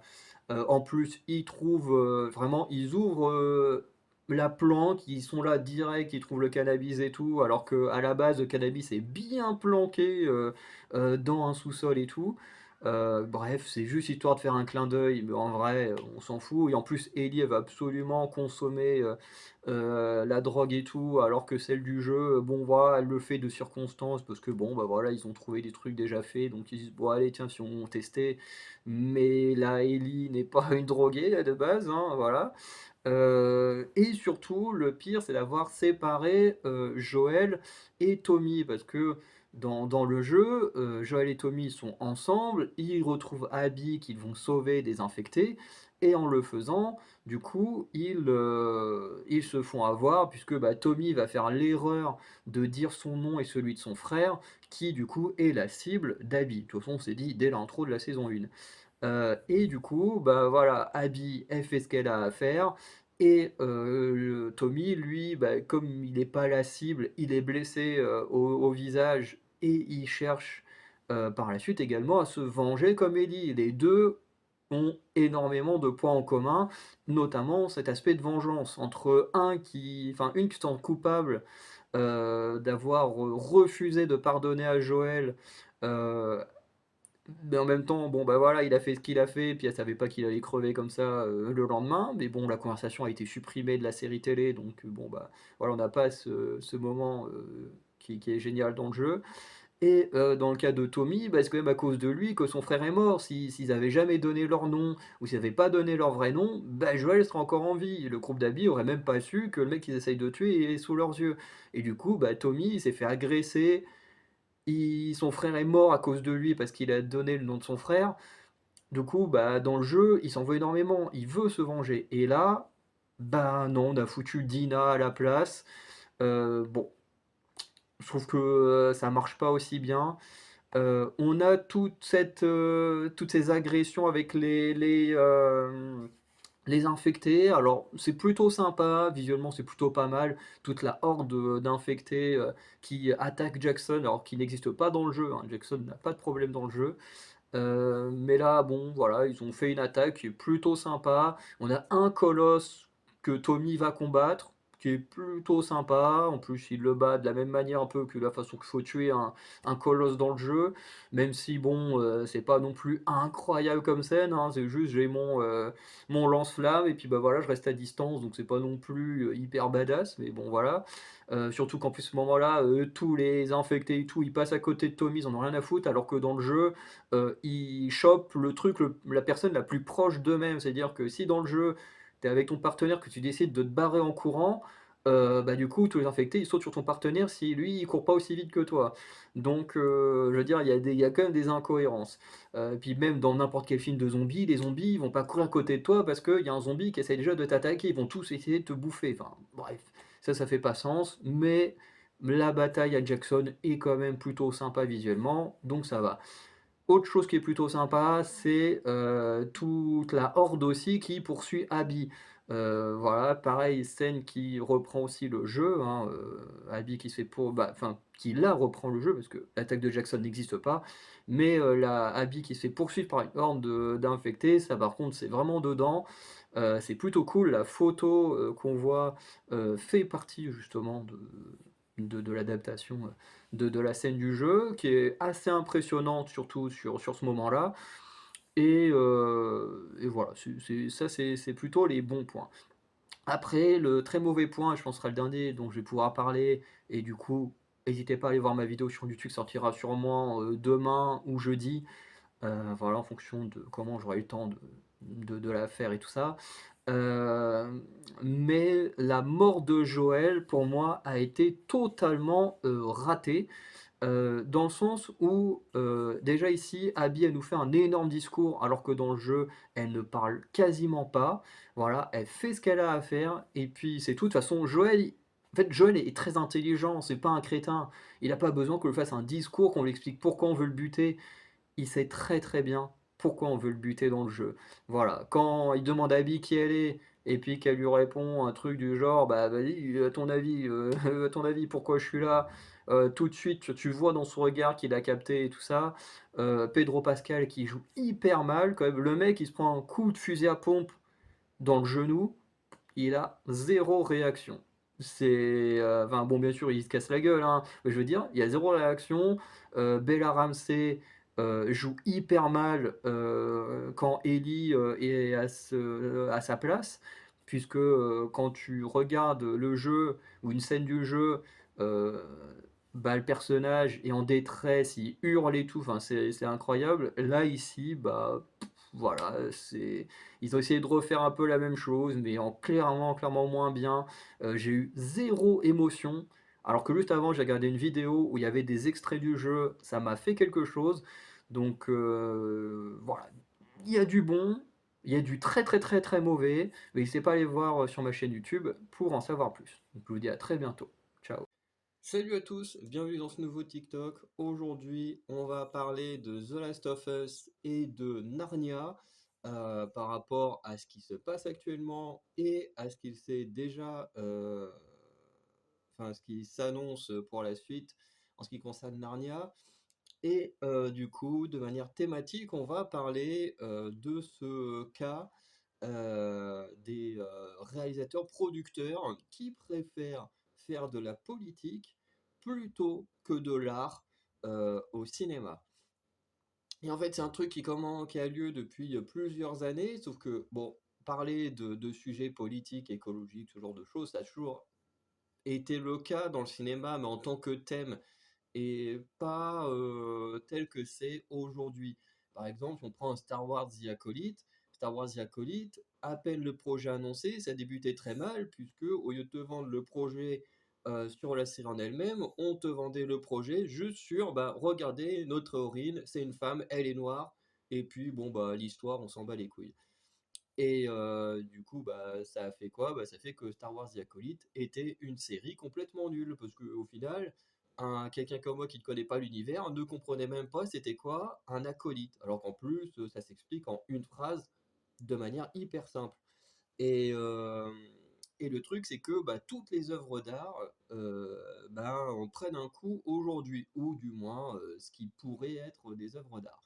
Le cas de The Last of Us, c'est que on a transformé des personnages dans une couleur différente, hein, comme c'est le cas de Maria que vous voyez en photo, hein, donc la vieille dame qui est devenue noire, et on lui a enlevé tout ce qu'elle était dans le jeu. C'est-à-dire que normalement dans le jeu, Maria, bon, c'est la femme de Tommy, donc le frère de Joël, le héros du premier jeu, donc bon, ça c'est resté.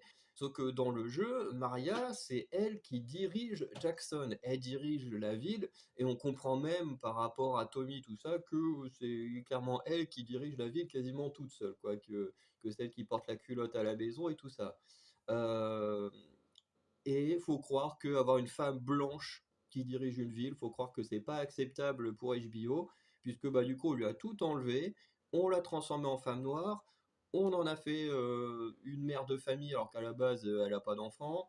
On crée tout un conseil pour gérer la ville alors que normalement, elle le fait toute seule. Et surtout, on se sert de ce personnage-là pour faire passer Joël pour un raciste.